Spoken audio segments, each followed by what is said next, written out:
Welcome to Self-Perfected. Hey, everybody. All We're right. back. We're here. If you're watching it live, it's Tuesday. Or no, sorry, not live. If you're watching it on YouTube, when it dropped, it's Tuesday. But we're in the past. It's Sunday. And we thought we would do for this. What number is this episode? I have no idea. I only know afterwards. 125. 125. So if you take the numbers 125, 125, okay, you add them up, what do you get? You get 8. Right. And wouldn't it be great if we did a little, we talk a lot. Oh, I talk about, like, local apologize. stuff. It was 126. I caramba. Right. Was Right. But what does that add up to? 9. 9. Wouldn't it be very fine if The we number of completion. discussed- Right. But we were thinking we should kind of give a little perspective on, just a reminder for everybody. And some people just jump into the podcast and they haven't seen every podcast or whatever, every episode. So we would talk a little bit about, like, really what is the starting point of Self-Perfected? What's the point of it? Because we talk about TechnoTutor, we talk about principles and things, and what is Self-Perfected and what's the purpose of the group? And maybe we can kind of share a little bit about different things that have occurred and so forth. But and then we also want to really make sure we talk about the next big thing that's happening at Self-Perfected, but we'll get to that in a minute. And then we'll get into some other fun stuff too. So Mitch, do you want to try to jump off with that? Yeah. I'll share some things, and then definitely want to hear from Drake and Seagod too. So, I mean, we've all been, looking at the world over the past couple of years, right? I mean, has anyone here listening to this actually think that the world is fine? Like if you can really just look at the reality of what's happening, from the pandemic to now AI is becoming really mainstream. There's risk of, millions and millions of people losing their jobs in the next couple of years, next couple of months, honestly, with the rate of change. I mean, if anyone's seen anything with ChatGPT and how it's disrupting like software engineering, it's pretty profound change happening. And when you look at this, there's kind of 2 ways you can go about it. One is isolate and just go, fuck, I'm just gonna hopefully have the storm pass over. Or you can choose to really use it to expand and create something even greater than we've ever seen before. And that's really what Self-Perfected is. It's a haven. It's a spot where we all come to hang out and talk about principles, talk about the tools of change, and really take on this process fully of becoming truly the best version of yourself. And what I mean by that specifically is in terms of having the very best relationships. So having people in your life that really care about you, having a partner, a husband, wife, having family friends, right? All of that, but in the very best way. We also talk a lot about business and making money, because in a world with AI and technology and all the stuff that's changing, unless you're super rich and you have a business, you do not have a chance of having any say in where things are going. So part of self-perfection is perfecting your finances, perfecting your money, right? And then the third pillar here is really purpose. A lot of people talk about impact, and maybe Drake, you can touch on this in a second, but people are like, oh, impact. I was actually looking at the World Economic Forum website, and it's like wef.com or .org, whatever there, /impact. And they're talking about their impact that they're going to make. Okay. Fuck impact. What does impact mean, right? You get into a car crash, that's impact. You get hit by someone, that's impact. The way I think of it is like, it's like a comet squirrel. I don't even know the word. I'm saying squirreling. That's not a real word. Yeah, squirreling towards the earth. Yeah. Swirling towards the earth. I think the comet is like 7.5 in their list of like what they're planning for the next 10 years. Yeah. Exactly. Agenda 2030 definitely includes a comet squirreling towards the earth. Yeah, Swirling towards the earth, making Put an that in impact. ChatGPT or I think that's these happening AI today, things. actually, in real life. Those comments that just missed the earth. Yeah. So. I read all those articles, when they're like, hey, new lunar blood moon is coming in, Halley's Comet. I'm like, oh, perfect. Right. That's where I get my news. So with that being said, right, purpose is really what this whole group is surrounded by. And that's the purpose to do what's best for all. That means creating a system where everyone's at least got their basic needs met. Okay. Simple stuff we can all agree on. Everyone should have, quality, nutritious food, clean drinking water. We shouldn't have war. right? Like politicians should be able to be upfront with people. People should be highly educated. That kind of world, okay? And that's what we talk about here. But the way that we do that is not just by going into like the spiritual camp where they're like, oh, let's just raise the vibration, whatever they think that means. But then also there's like the peak performance camp and the business and the, learn the latest tactics and marketing and shit. And it's like, neither of those are the solution. The solution is a grassroots bottom-up movement of self-leaders where we can create a world where you don't need leaders or followers anymore. Okay, but the way we do that is very specific, and that's why this group is so important, because we're steady with it, right? And every week it keeps growing. I believe we're about to pass 2,000 members in the group this week. I've been looking at the charts, so it's great.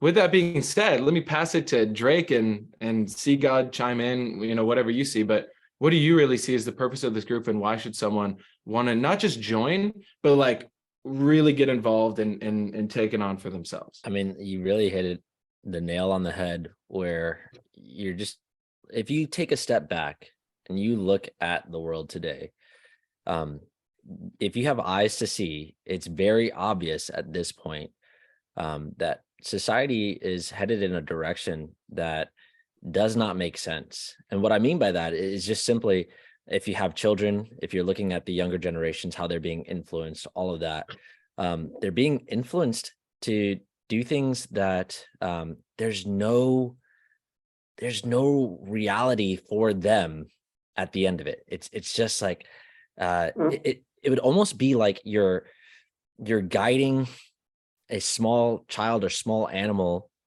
to do all these tricks and jump through hoops and all this, and pretending like that's what life is about, just like performing for the entertainment of somebody bigger in a sense, right?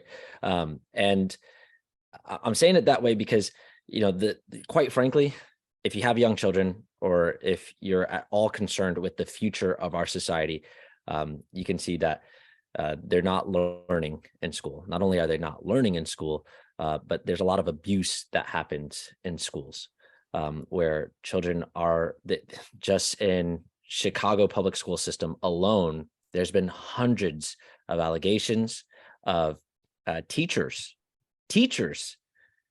doing things to children that if it was your child, you would be outraged, right?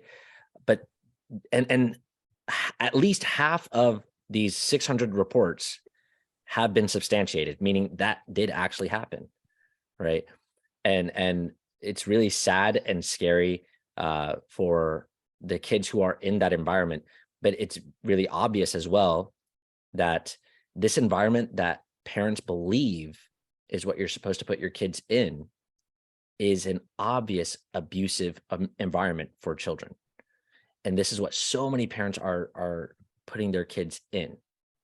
And that is creating a society where everyone is being abused, right? And that's that means that then if you've heard the phrase hurt people, right?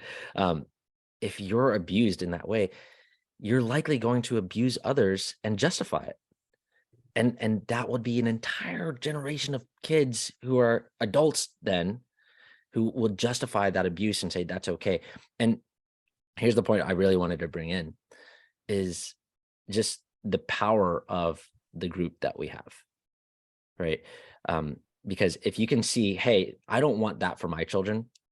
I don't want that for our society. I want to do something different. I want to have something where, kids can grow up and actually take care of one another as adults. We can actually solve some problems in this world. We can actually enjoy our time together. If you don't like the idea of being forced to take a medical intervention that you can see you don't need, or if you see that, hey, I want to actually do something, not just for myself, but for my community as well, and for the world at large, then obviously we have to take a different direction.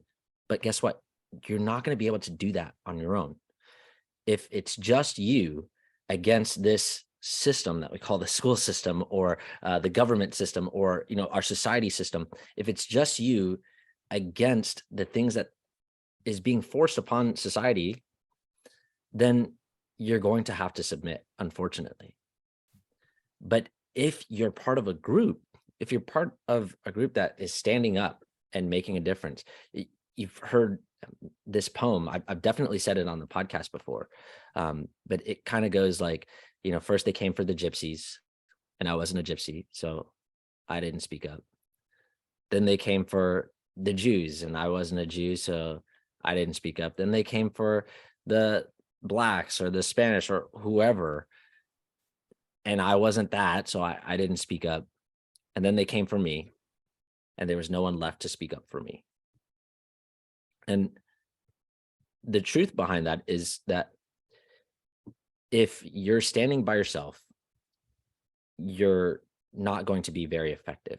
There is power within a group, and especially within this group, because we have principles that we stand by and that we share openly with everyone. These are the principles that we stand by. And the very first principle is doing what is best for all, right? That means considering not just yourself and other people, but also animals, plants, the resources on this planet, actually considering those things and making sure that everyone is provided for. And that's what we're about. That's what we're creating. And, when I think of that, I think of how that's actually practically playing out in my own life, the power of this group. And for myself, I've shared this dozens of times here before, but I'll share it again. I got my wife through this group, and I'm not the only one. We have a singles thread where you can go on there and post about yourself and what it is that you see as important and you value. And you can find somebody in this group who also stands by the same principles, meaning the principles that we show of considering what is best for all, right? And actually doing what is best for all. And that's really beautiful, because that means when I found my wife, we already agreed on the same principles. We already agreed on our purpose to create a world that is best. And when we got together, it wasn't just this like, oh, you look good, I look good, and we get along, but rather, hey, you share this same purpose, the same exact purpose that I do, and you agree with that, and we get along well together.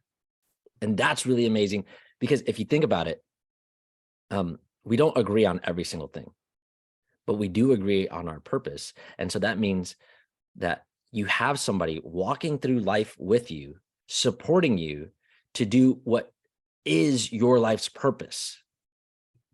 How amazing is that? And then now expand that to, we have an entire group of people, which Mitch already mentioned. We're really close to 2,000 right now worldwide, of people who agree with the principles, with this purpose, and who see for themselves, hey, I want to do something different. Well, we have the support.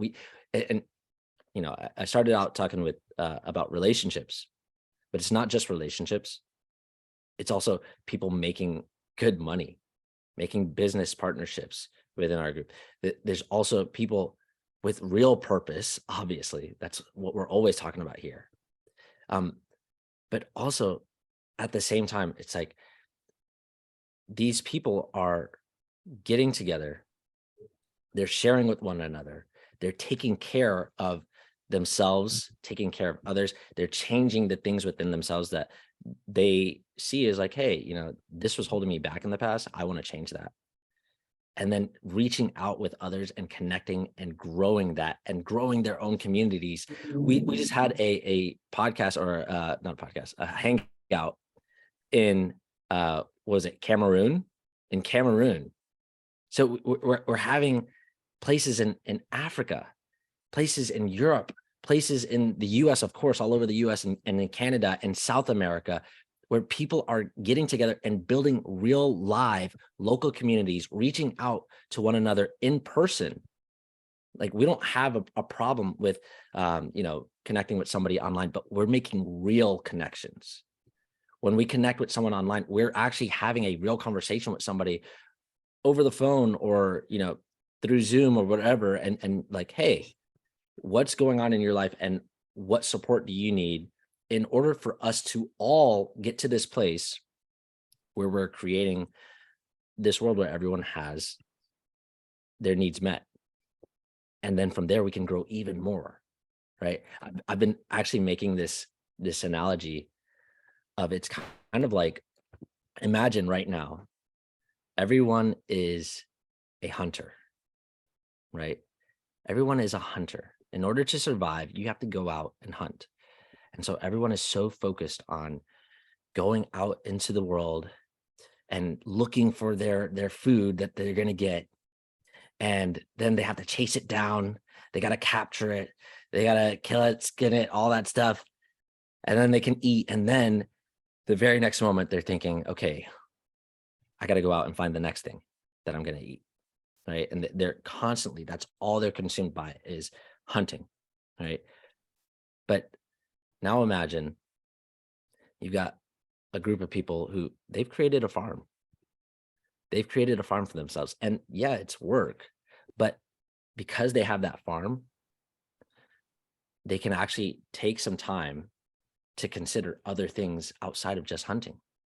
They can take some time to consider themselves and how they're acting and what they're doing. When you're hunting, you can't be compassionate. It's like, shut the fuck up. You're going to scare the prey away. Right. But when you have a farm, you can actually take some time to go, hey, actually what you said, that's causing some like emotional reaction within me. Why do I feel that way? And wait, let me have some patience and work this out. You know, like parents, when they take their kids to school because they've got to go to work, they're rushing and the kid doesn't want to put on their shoes and they're like, what the fuck? Put on your fucking shoes. Just put them on. Come on. Right. But it's because they don't have that time, because they're worried about survival. They don't have the time and the space and the patience to be able to go, okay, why don't you want to put on your shoes? Okay, well, let's talk it out. Let me use some persuasion. And if they still don't want to put on their shoes, all right, I guess we're staying here. No big deal, whatever. Right. But they're like on a time schedule. That's what people are like. They're out hunting. Right. And here we are, we're building a farm and we've got some space and time for ourselves where, yes, we have a lot of responsibility to take care of the farm, to take care of the animals, to take care of the food, all of that stuff. But we're actually able to create other things for ourselves. And because we have this farm, we can invite other people onto the farm and say, look, we have at least your basics met. If you work on this farm too, we can expand it even more and we can bring on more people. And you can always be here and have your needs met. And you can actually be the best of you. And we can grow this farm to eventually encompass everyone. Now, I know that's a funny visual of just like everyone living on the same farm, right? But the idea is we're creating a system. We're actually here to change the system. We're not here to make an impact. We're not here just to make a difference. We're here to change the system so that everyone can be provided for. And so that means everyone has that space and that time where they're not just struggling to survive, but they're able to go, oh, okay, I have my needs met. I can be present with my own children so they're not facing abuse. I don't have to give them off to somebody else. I don't have to be upset with them for not doing exactly this at this exact time because I need to rush off and go to work and make money for them to survive. But they can actually be present. And then what kind of society could we have if every parent were present with their children and patient and actually considering what they're saying and being willing to challenge themselves to be the very best that they could be? And that was their main objective, to be the very best that they could be for their children, so their children could be as effective as they could possibly be, you know? And that's what we're here creating. And so that is the reason for being a part of a group, but not just any group. Be a part of this group, because the power of what we can do together is way more. Like I said, it's funny because it's not just this like far off thing out in the future where you'll get that when we get there. no, you can actually have the benefits of the things that you want now. The relationships, raising genius children, which we have in this group in folds, being able to make good money and provide for yourself, for your children, and not have to abuse in order to do it. We had that as well. It's like you can do all of that while creating more and more and more of that for everyone else, expanding that to everyone else. And that's really what I wanted to share on that. Yeah. I guess I'll just add like, yeah. I'll just add like, because I kind of came into the group after all you guys had already established the group. So, because I remember like, it's funny how you give that farm analogy, Drake, because it's like, I saw the farm and I was like, I got an invite to the farm. Right. And it was cool because I remember like my first impression of the group, it was actually pretty small. And it was literally 2 years ago that I like got into this group, got TechnoTutor, all these different things. And I remember like, I think there was only 280 people at the time. Like it was still pretty small. But it was cool because the messaging was like very clear. Like, this is what we stand for. This is what we're doing. If you want to come along, we have some tools and like, this will change your life. And prior to that, like I was feeling very stuck. Like it was the middle of the pandemic. Because I had a background in holistic nutrition, like I was speaking out against all the stuff that was going on. And I felt like there was very few people in my friend circle that were doing that. And anyone that was also kind of like in that sphere of things. So when I came into this group, it was like, oh, people that like me, like think people that are not going along just, blindly with like all the COVID stuff.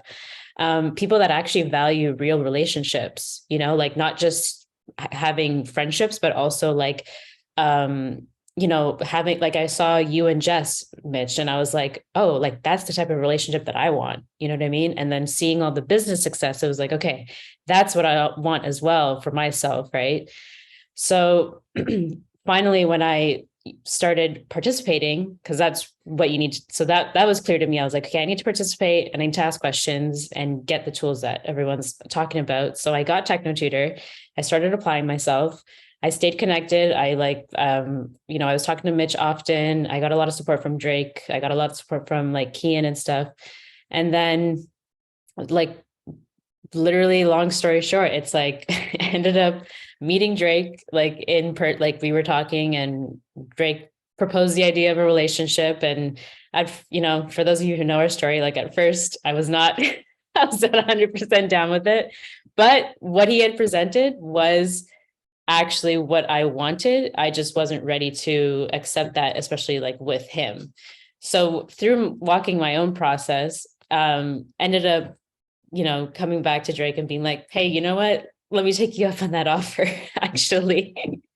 And he gladly obliged. And so then when we met in person, like Drake said, like we hit it off and everything. I was like, I have a farm. And I need somebody to milk my cows. And Christine was like, I don't milk cows. I was like, but I'll provide for you. And she was like, okay, I'm just going to keep out here for a little while. And she's like, I've been busting my back picking berries and shit. I think I want to milk some cows. She's like, I thought this was an analogy. Okay. But it was cool.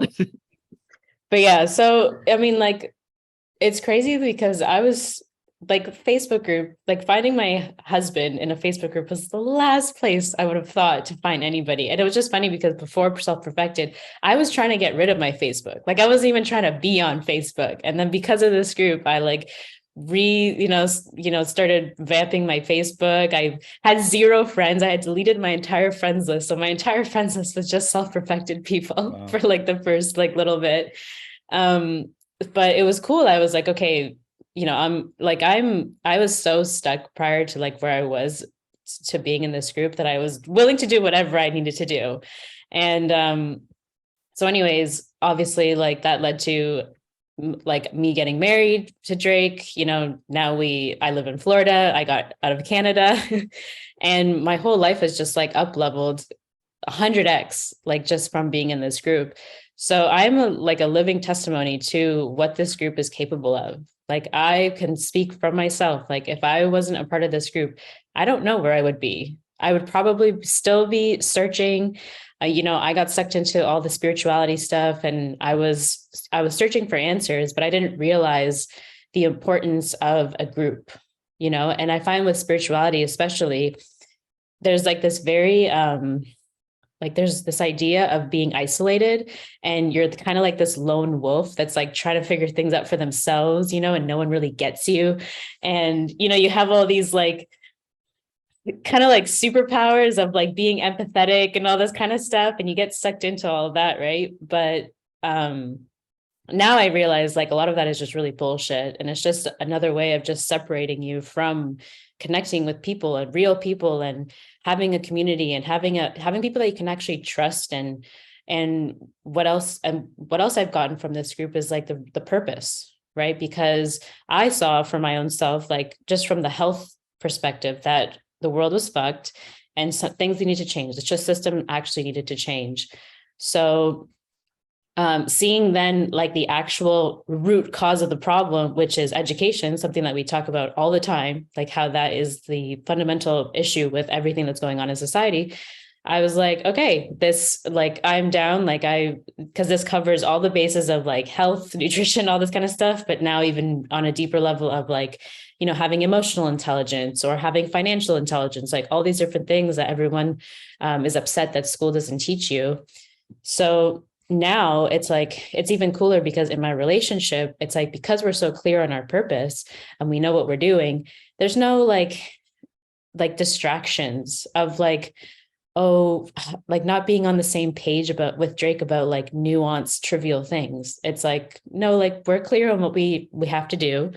And anything like in regards to a relationship, it's like, obviously we have fun and we do things that we like to do, but it's like our end goal is ultimately to, raise a family, have genius children, have our homestead, but then also like, what can we do to like get into politics? Like, how can we contribute and give back to this group? And it's cool because like, I know for myself, like when I first got into the group, I got so much support and I was willing to like be teachable enough to like, okay, like, what do I need to do next? Like, what do I need to do next? And now I'm in a position where it's like, okay, I've done enough that I'm like, okay, now I can give back fully to this group and be able to be a stable point of like, no, if you do this process, you will get somewhere. Like you will change your life. You will get better relationships. You will make more money. So I mean, if this is not clear, like why this group is so vital and so important, or like why you should be a part of it. I mean, whenever I talk to people about this group, they're like, damn, like maybe I should come in here and, find my partner or something, because it's like what we're sharing is like real. It's not just like, I don't know, people pretending or not being genuine or lacking integrity or something. It's like, no, like we're very clear. And even from like an outside perspective, like from my family or something, they're like, oh, like that seems pretty cool. Like what you guys are doing, not enough to like actually be in the group, but it's enough to say like, I'm happy for you. And like, this is like, I trust that you're on the right path kind of thing, and there's no worry of like where I'm going to end up or something, because you see other people, you see the way the society is going, and I see other people and like family members and stuff like that. And it's just like, if you have no direction, you will literally be led, like, herded like sheep into this agenda 21, 2030, like you will own nothing and be happy, this like false sense of security. And I don't know what that type of life would lead to, but definitely not something that we're in this group that we're gonna just continue allowing. So yeah, like I think that's what I'll add from my experience. I know Mitch, you want to talk about where all this is leading, but I just want to add one more thing from my perspective, which is because a lot of times for people who watch the podcast specifically, you see us talk about all these different things, and if you look at it, we always are bringing it back to what's the solution. And sometimes it's difficult sometimes to balance the point of being extremely specific about exactly what you should do versus being general enough that people can say like, okay, let me start looking at that, right? Because if you're too specific all the time, people will maybe not have enough context, right? So we try to balance that point. And that's why really, you know, participating in the system that we have all the way, like not just going to the hangouts, not just watching this podcast, but going to clubhouses or starting one in your area and connecting with other members one-on-one, all of those points together are really important because that's where you start understanding like, oh, here's the specifics of what we can do. And none of that is secret. So I don't want anyone to think like, oh, so you're like, there's like secret stuff that you're going to share. No, it's all there in the open. It's just the specifics of how to apply that. Like, for example, using like the DIP tools, using TechnoTutor, but also considering like, okay, we're talking about everyone having their basic needs met. How does that actually occur, right? We've gone into a lot of specifics as well, but I'm saying the relationships that you build in the discussions where you start to take apart, like, what are my belief systems? What are my resistances? Where am I basing something on an opinion versus actually understanding how things work? All of that happens using and plugging into the whole system. So Mitch is going to talk in just a moment about what's this next phase that we're moving into with Self-Perfected. That's a part of the system that we have for everyone who's involved. But what I want to just end with is that this is the only group where when you look at everything we talk about, we're talking about an actual real solution that is best for everybody. Any other podcast you listen to, you know, whether it's like a group or it's a just like a talking head type person, you know, who's like talking about the news or whatever, they never have an actual solution that's based in reality. It's always sort of at some level acceptance of, well, things are just the way they are, or you just have to resist, or I wish somebody would change it, or blaming somebody, or putting their faith in some alternate reality or some, you know, like religion or spirituality or something. We're the only ones that are like, no, look, we got to take responsibility for everything that's here. It seems like a big task right now, but that's just because we're still small. The bigger the group gets, those certain things don't seem that big of a deal anymore. Because when you look at other groups that are currently running the world, so to speak, and you look at how they all cooperate together, it's that forms a much larger group. And that's why they're able to do what they're able to do. So this is not about revolt. It's not about resistance. It's not about rebellion. It's about standing up and becoming equal to being a creator and having that self-responsibility to then connect with other creators with a set of principles.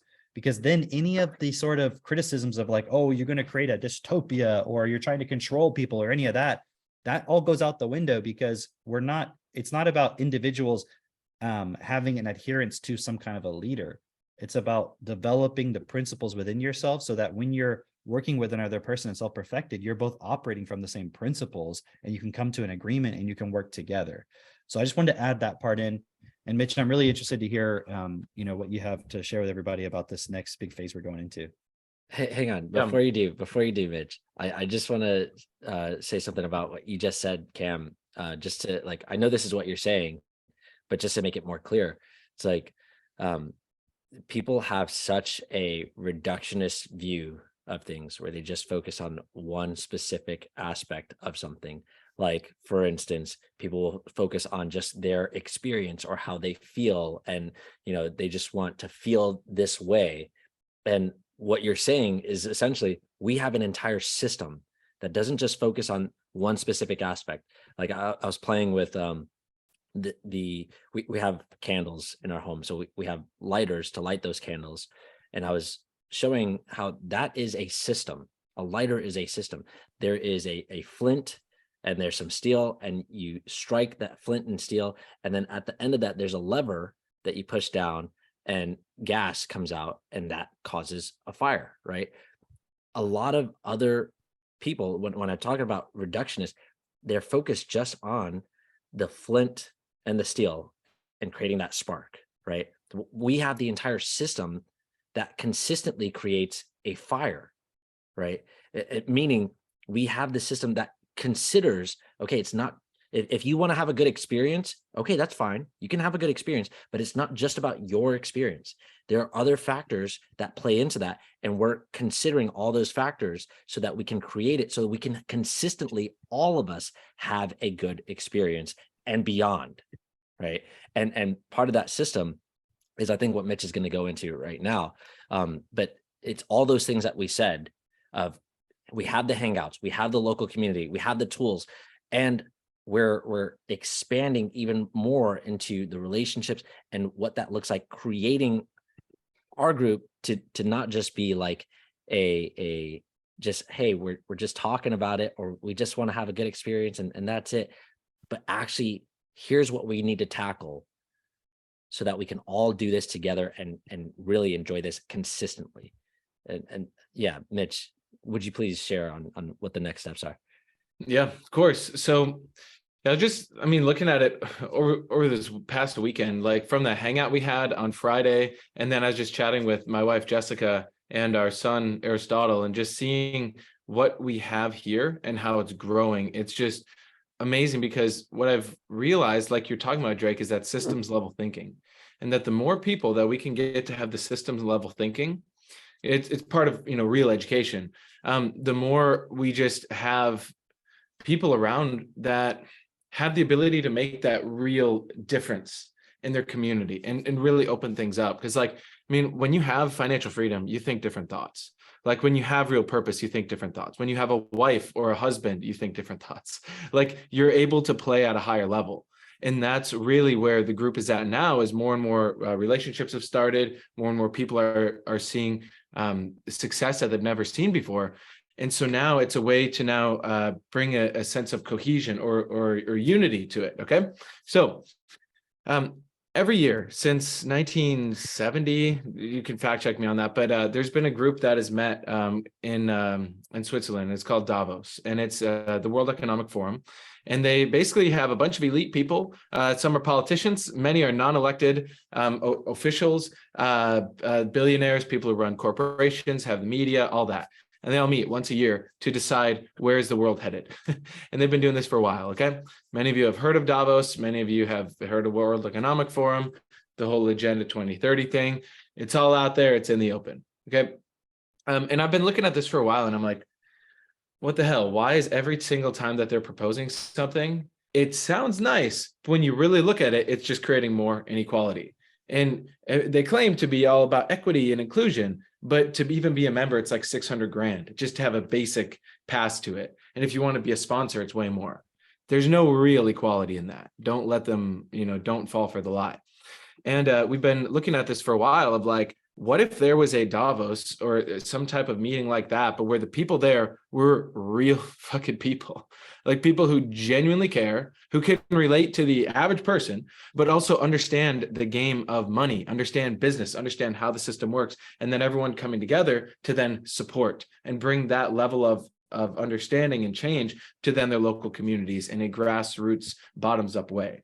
So that, my friends, is what we have created. So this year in 2023, June 2nd through 4th in San Diego on a private island, it's going to be elite. It's called Enter the 1%. And this is your invitation to it. Okay. It's all people from Self-Perfected from all around the world flying in for a weekend full of trainings, workshops, a mastermind, having a bunch of fun, but also really in-depth training, like the best stuff that we found and then some. It's a full-on experience for you to really step into your next level of understanding, your next level of relationships. There's a few things that we'll talk about specifically, but I just want to frame this too. On Saturday night, we're hosting a red carpet gala. There'll be a beautiful meal, entertainment, performances, speakers. There'll be a dance party. Just so much fun to be had. But the whole starting point is we're all here transforming together. And there's kids passes too. So for families who have kids, you want your kids to be around people thinking at this level. There's just so much that goes into it. Okay. But there's a couple points that we're really hitting on at the event. So one is, how to design your relationships in your family so that you have genius kids. And if you don't have kids or that's not relevant to you, how do you build your relationships so that the next generation is getting smarter. They're ready for a world where ChatGPT is normal, AI is normal, automation is normal, right? People are losing jobs, but education is going to keep growing. Education is a $1.3 trillion a year industry in the United States alone. Okay. So how do you build relationships in that context? Also, business. You're going to be learning from someone in our community who by his 30th birthday had made over $20 million, and he'll be doing specific trainings and stuff too. So you can learn very high level information about business and success.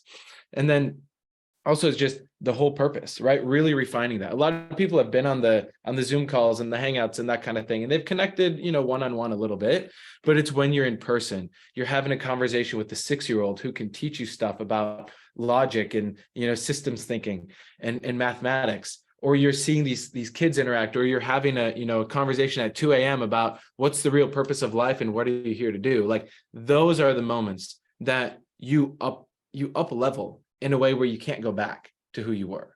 And then we equip you to go back into your community so that every single weekend you can have an amazing event in your hometown, right? And you can create that and be a stable point. So as the whole world keeps spinning out of control and going crazy, we are the stable point for the world. And guess what happens when you do that well? You make a ton of money. You have awesome friends, right? You have people come and visit. Like the other week, Drake and Christine and Mayor, y'all were in town. Like it's just the most fun thing because it's a flywheel. It keeps getting better and better and better.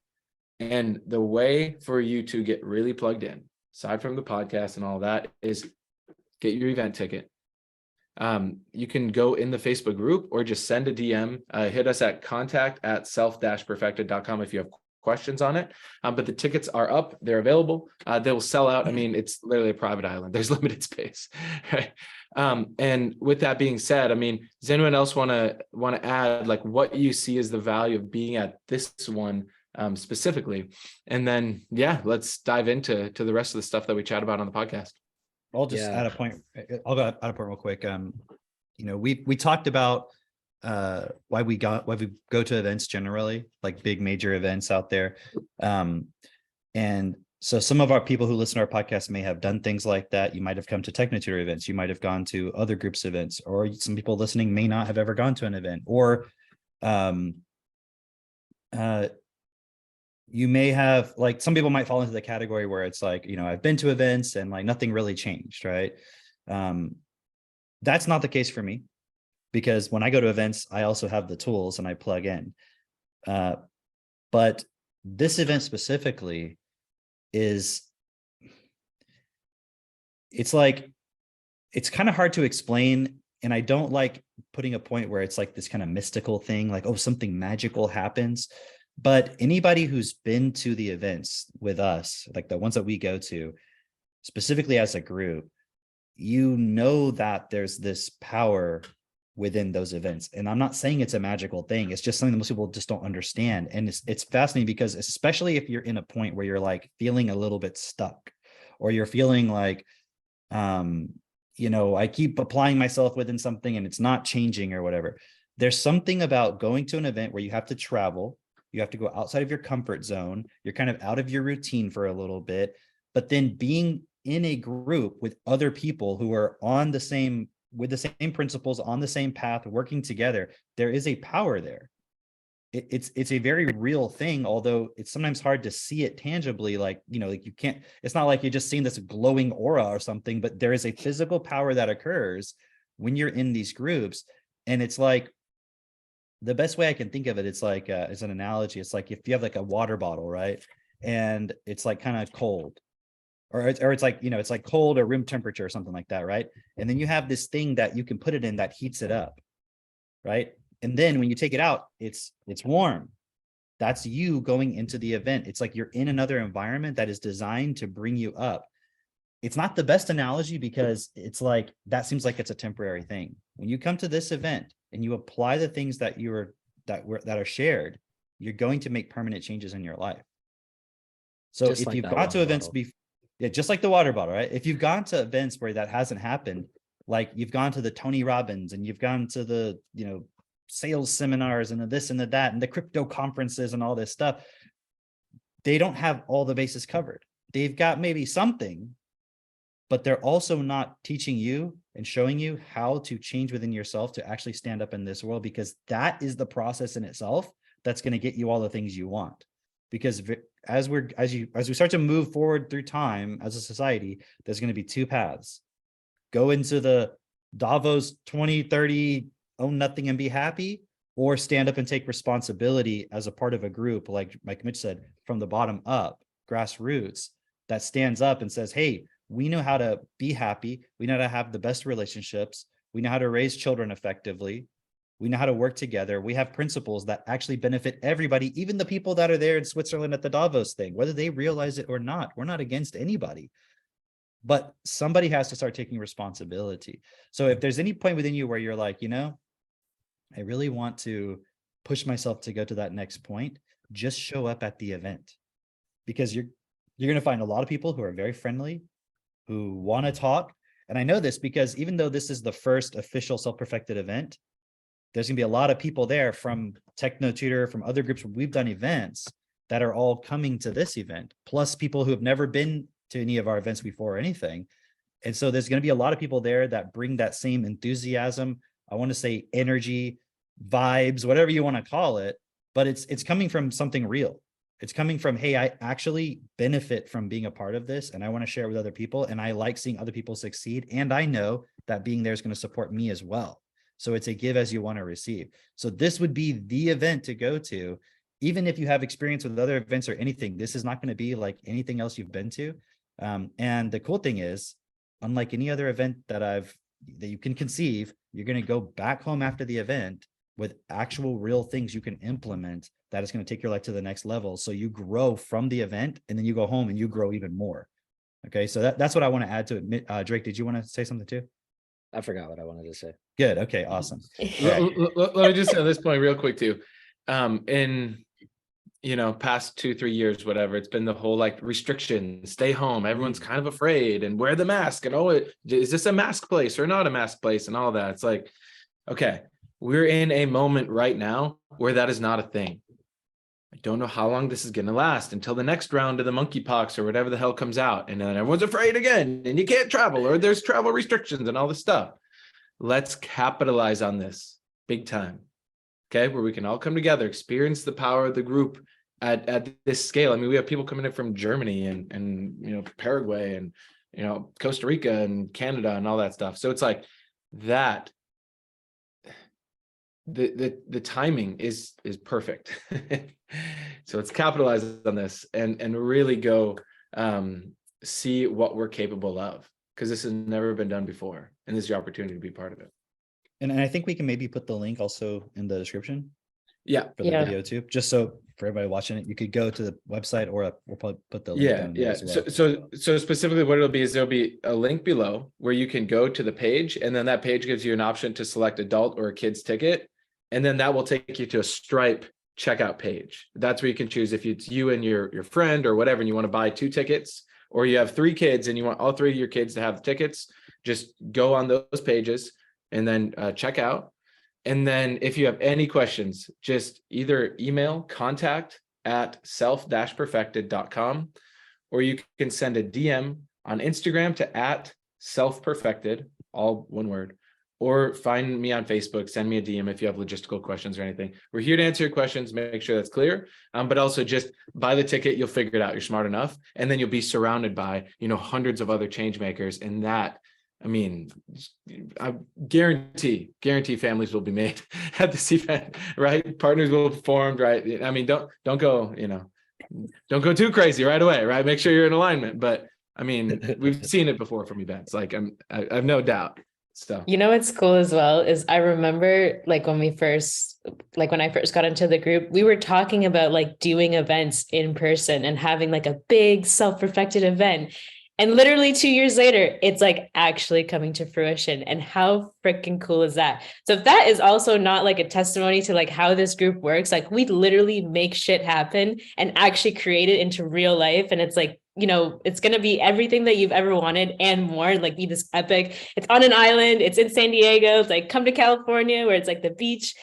It's going to be hype. I'm so excited. It's really cool to think about, if you could be at the beginning of like Davos, or at the beginning of Bilderberg, or at the beginning of even the Illuminati, or whatever you think of those groups, you know they have a lot of influence, you know, and you know that the people who are in those rooms, if you could be with those people, you would be having a major influence on society and the world at large, right? Well, okay, if you're thinking I would do things differently, guess what? If you go into those groups, you're not going to do things differently. You're going to do things the way that they do it, right? But if you agree with what we're laying out here, the vision that we've laid out and how we look at things, and the principles that we stand by, then you can be a part of a group with that type of influence at its beginning and actually be the ones who are like, yeah, I'm the guy who's making sure that everyone's taken care of. And, you know, I want to spread this idea of we can all have and we can all live in harmony. And I'm actually like spreading that. I'm not spreading destruction and negativity or whatever. I'm also not spreading bullshit that is just like, you know, oh, just pie in the sky, just watch the TV or whatever. But the actual thing that you want to happen, this is your chance to be a part of that. Now here's the fun thing about it is you're basically going to make a decision for yourself of whether you're ready for that or not. Meaning, it's like there's this guy who talks about luck, Peter Ragnar, right? And he talks about luck as this opportunity, but he personifies it as like a woman. He's like, hey, you have this opportunity, you have this shot, she's got her eye on you. Are you going to take the opportunity, or are you just going to let it go by? Because guess what? When you let it go by, it doesn't often come back. And when it does, And you gotta then- work harder for it. And you build a habit of not taking opportunity, Exactly. where every single person I know who makes a lot of money, they take the opportunity and they So- just so- figure it out. So right now you've got an opportunity and a decision to make. And the opportunity is, are you the kind of person that just thinks of things and like, oh, I wish I had this, but then doesn't actually do it? Or are you the kind of person who you see the opportunity, you thought of this thing, here it is, and you're like, I'm ready, I'm taking the action, I'm doing it, you know? I like that point you said about if you could go into Davos, like everybody would want to be in that room. You know what I mean? Yeah. Reasonably, somebody who's like, I want more of my life would be like, I'd love to be in that room or the whatever group.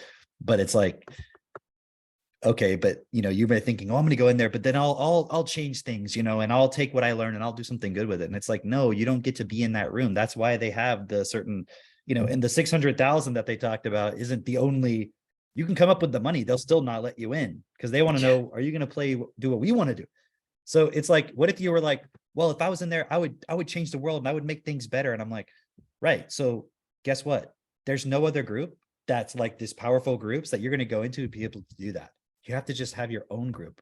That's what this is. It's just still the beginning. It's the Davos before anyone had ever freaking heard of it, never thought it was going to go anywhere, but it's the group that's going to stand by principles. And we've gone through many trials of like, are we going to stand within those points when the opportunity is there not to? And we don't. Meaning we don't take those negative opportunities or those points of like, we're just going to compromise. We stand with the principles. And if somebody doesn't want to stand, then they can't be a part of the group, not because we don't allow them, but because the person doesn't want to be a part of it, because they want to be in their self-interest or whatever. So the cool thing about this group, it's like, if you think about it, why does the person want to go be in the Davos? Because they think it's going to build it's going to meet their self-interest. But then there's that part of them that's like, yeah, but I also want to, you know, be a good person and help and change the world and so forth, right?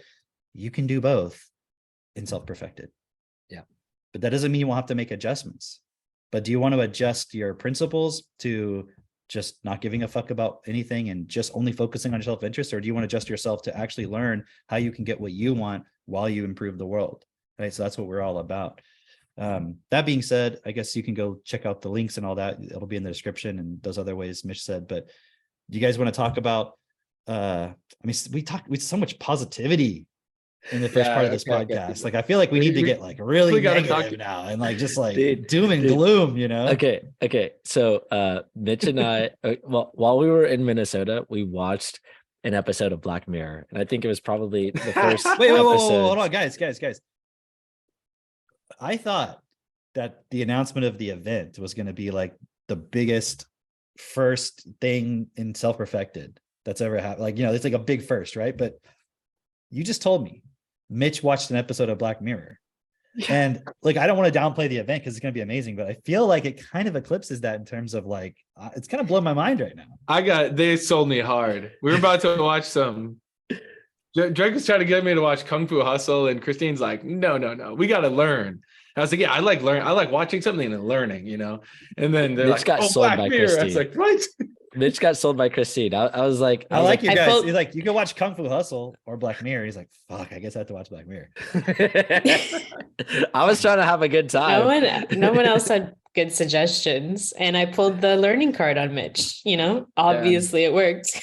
Yeah, and then we had Mayor and Pedro are both there too, and they're like, "Oh yeah, Black Mirror is actually like it's so eye opening."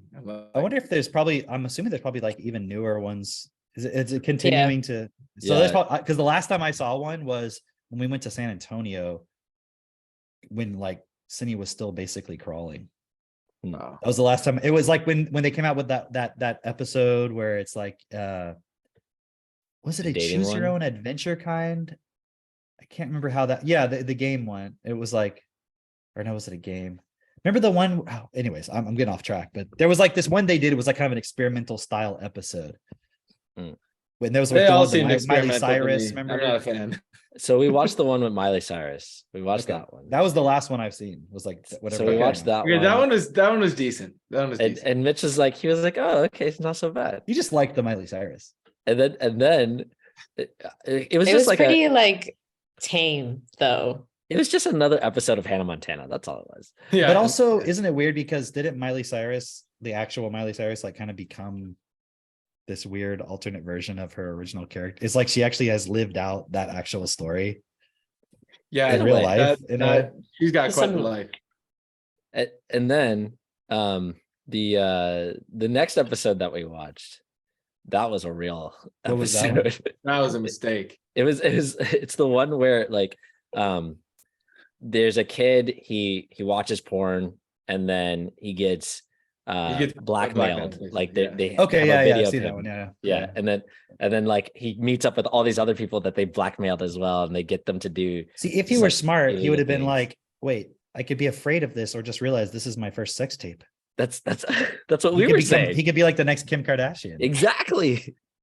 Exactly. He could have just embraced it, but unfortunately, he got down the wrong path. But I was looking at that. He didn't have principles to guide him. He didn't, unfortunately. He didn't have self-forgiveness. He didn't have the tools that we have. But we were talking about that yesterday, just from the perspective of people who get into positions of power today have all this compromising shit on them. And then they make all this money and then they can't do anything to actually change anything.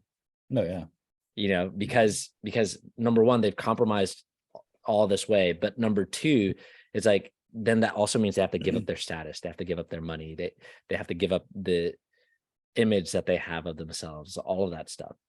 Right. And I guess I was bringing that up because when we were talking about earlier, the Chicago public school system, like there are teachers who are defending the Chicago public school system because basically they said there's 600 allegations of grooming, molesting, and rape. And Somebody's like, well, but there's like 1 million kids in that school system, so that's not that bad. that's exactly what they're saying. They're Yeah. like, well, based on there's this many teachers and this many interactions with kids.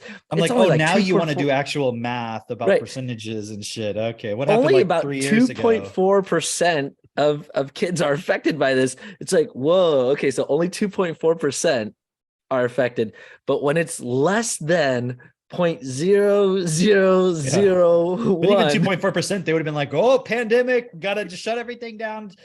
Why aren't you shutting the schools down? right? Seriously. So okay, so They say, well, it's not a virus. Like, what about monkeypox?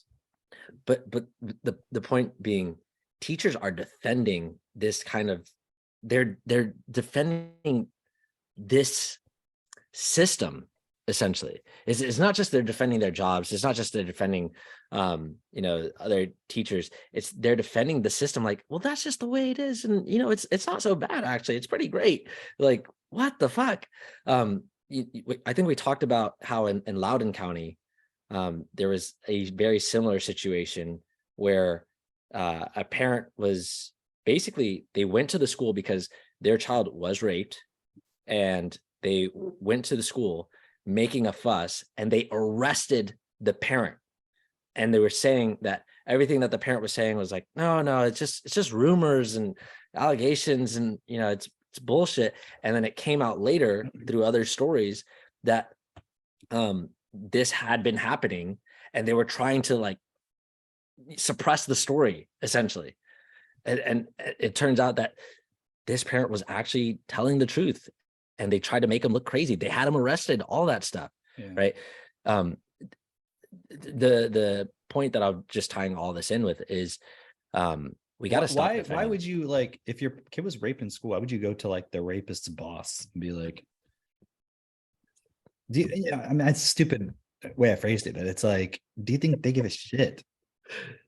It's like being an unsatisfied client of like a hooker and going to the pimp or something. Right, that's a better way of saying it. Yeah, it's like that was really good, Christine. That was better. It's like, do you think they actually care? And I mean, somebody could say like, how, well, that's crazy what we're saying, but they proved it. They don't care. They just cover it up. They don't care. Right. Right. And it's like, well, we don't want, it's interesting too, because you look at this whole thing and, I don't know if we talked last time about we did, right? About the Patrick Bet David video where they're talking about homeschooling. Yeah, we talked about that. It's like the major sticking point was like, yeah, but people can't educate their kids at home. They have to go to work. And then now you look at, okay, with this whole thing with GPT coming online and all these AI things and so forth, and the people who are running that stuff are pushing for UBI, basic income. So in a certain sense, there's going to be a lot of people who can just stay at home and raise their kids. Yeah. It's actually pretty cool if you think about it. I mean, I don't agree with the UBI point directly with how they're going to implement it, because it's going to be very much, it's going to be you have to fall in line politically. I mean, obviously. Yeah. But, it's going to make the argument of, well, I have to go to work. It's like, there's not going to be a job for you. I mean, the only jobs that are going to exist are going to be like really fucking low level, unskilled. I mean, skilled to a certain degree, but like, I mean, shit, what the fuck jobs are there going to be?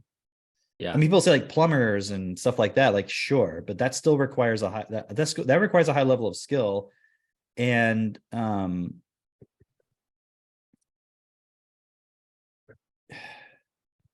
I was talking with someone once who owned a plumbing company, and they were like, dude, it is hard to find people to work in plumbing. Like, the people who are willing to work in plumbing also have a lot of other things going on in their life where they're not steady. And then, the other people, it's like, you have to acquire a certain level of skill to be a plumber in the first place. And so that is a tough, because people bring that up of like, oh, plumbers and, like a truck driver or what was the other one, like an electrician or something. And I'm not saying those aren't valuable things. But the idea that like, oh, people are just going to go do that. Why didn't they do it already? Right. Because it's there, it's available. There is a demand. Yep. So why aren't people doing it? It pays well. Why aren't they doing it? Right. And you could blame like, well, the school system doesn't value that and so forth. It's like, okay, but the school system was put in place by ostensibly the elite. So are they going to suddenly get everybody to be plumbers and electricians? I don't think so. There's going to be a lot of people without jobs, and you guys, we talked about the whole ChatGPT thing that's happened. I've been watching a lot of videos of just like, because I recently cleared my entire history on YouTube so I could get like new stuff instead of just the same thing that I always see. And like, now it's like not showing me anything it was before. And now because I looked up a GPT thing, it's showing me like a lot of different people talking in different areas about that, like a copywriter or an SEO guy or like a lawyer or a software engineer, like different people just all talking about it and seeing people's different perspectives of how they see this going to change their industry or just change things generally. And, also another thing I was watching this morning, I sent it to you guys or actually, I don't know if I sent it to you. I may not have. This guy talking about like, no, it was a different one. Is this guy talking about what's behind OpenAI, the company that has created the chat You mean GPT? Microsoft? Well, that's what he's saying. Like Microsoft's involved. What was the other one? I think Amazon Web Services is involved. And it's like, and he was making this point, it just kind of clicked of like the chat GPT that everyone's working with right now, the average person is like the free version. It's like the very limited version. Like you're not even getting full access to the full processing ability and so forth of the program, of what's capable of. But you pay, and I'm not saying the option is available right now, but I mean, I've heard that some people are already writing APIs with the full version of it. I don't know how they get access to it, but eventually they're going to release some kind of premium version or whatever, right? Just like I've seen with Midjourney, which is a AI you can use to create artwork, like digital art. There's a paid version where it's like you can pay for a subscription and then you get so many hours of fast processing time and all this other stuff. And so there's going to be tiers of access to the AI. And it's like, I was talking with you, Drake, yesterday about this. Like, don't you think the Chinese government has a version of their own thing, and the US government and the Russian government has these things, or they're gonna have them? And what happens when you have like a chat GPT that's like like its own version of that in full control of the Chinese government or any particular country, and Elon Musk had talked about this in one of his talks about this being like the new battleground, and whoever controls that's going to be dominant and so forth. And I just bring it up because I can already see people getting super hyped up about the AI, and I even made a few posts over the weekend or yesterday where like the kids and I were playing with ChatGPT, we were playing with the Midjourney, like making pictures, and Max was having it write computer programs. He even figured out how to tell ChatGPT how to get it to write a very simple AI program for him to teach stuff to. And people are getting excited about it. You made a video on that, right? I did make a video on it. Okay. And it was a really simple thing, but it's just like, that's my 6-year-old doing that. Of course, he has a very high vocabulary. And that was the point I was making with the very few posts I made over the weekend about the kids doing this stuff. I was trying to make the point of like, you need to have a high vocabulary. One, if you're thinking this stuff is so great, you need to make sure your kids have a high vocabulary, but also the world is rapidly changing. As you can see from all of this, like now my kids can make insane level art, like with zero experience, just by being able to describe stuff with text, with words, which again, it's like, they say that picture's worth 1,000 words. It's kind of the opposite, because I could take a few words and make 1,000 different pictures. Yeah. Just with slight variations on it. I mean, it's now you can do it. For people who are not aware, you can go and look into these things. The risk that we take in talking about it, or say I take in talking about it, is like people get hyped up about it. Like I'm trying to promote the AI, and I'm not. I don't care about it. It's like we spend a little time playing with it, and the kids can see that and everything. And there's some interesting things about it. But it's like I see people getting very excited about that. And it's like getting excited that there's a new type of hammer. Do you know what I mean? It's like, okay, is that going to change the starting point of us as human beings? All you did, the hammer's a bad example. If you really just think about it. Oh, I thought you said ham. Now you're talking. It's like, I'm trying to see how I can get this across. It's like, okay, there's a new type of AI that's available. All right. The average person is not getting access to the full thing, because wouldn't the full unrestricted version be able to tell you anything? Yeah. It wouldn't tell you, oh, I don't really want to tell you. I can't really say like, what's the best taco shop in Dallas or something like that. You know what I mean? Why wouldn't it just tell you the answer? But it'll tell you now, like, well, I don't have an opinion. I'm just an AI. So they've clearly restricted it. And another perspective from that video, they were saying like, because it's this free public version, what they're doing is getting everyone hyped up on it so that they could then start charging people and companies for it, right? It's like the premium version, right? So they don't want it to say anything controversial. You see what I mean? Like we even asked it about transgender, like why is it harmful for kids? And it didn't give any, like, well, there are some benefits, there are some risks. It was like, it's not harmful at all. Gender affirming care has been proven to help children, blah, blah, blah, blah. It just gave me like this whole like ESG friendly. Yes. You see what I mean? Like ESG friendly version. So I'm like, I'm not talking to a real AI here. I'm talking to a curated AI, just like Okay. Google search results. So you could tie that into like the video that you shared of what happened with Reddit, right? Where with Reddit, Reddit used to be this place where you could go on there and you could see differing opinions, and You could post anything, you could say anything, you could see a lot of different opinions. Yeah. Yeah. And then they went not just full woke, they went just full like profiteering. And so same thing that happens Managed, curated, certain opinions are not allowed. right. So like if you look at YouTube, when YouTube started monetizing accounts, there's everyone all of a sudden started censoring themselves. Oh, not allowed to say this, not allowed to say that. We haven't really done that. This whole like argument of like, well, capitalism is so great because, you have competition. So you can go to your own version where Right. it will be unrestricted. And it's like, why doesn't that exist then? Right. Because this is the result. It's like, we can talk about capitalism, but you know how like when we talk about communism or socialism, people are always like, well, that's not real socialism. Like that's just, it's like, yeah, but that's the reality of it in our world. So the reality of capitalism in our world is if you try to create a place where everyone can have any opinion, it becomes Reddit eventually, as it is now. Right.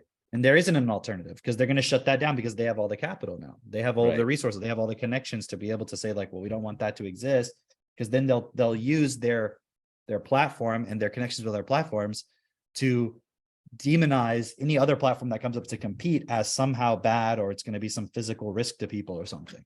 Exactly. And so that's basically like, that's what I'm talking about. As far as you can see, society is headed to a place where there's no, it's like a mirage, it's like, oh, everyone go over there. Look, there's an oasis, there's water, there's, trees, it's beautiful. And like you're walking through the desert, you get there and it's like, there's nothing there at all. There's like, you've just been bamboozled.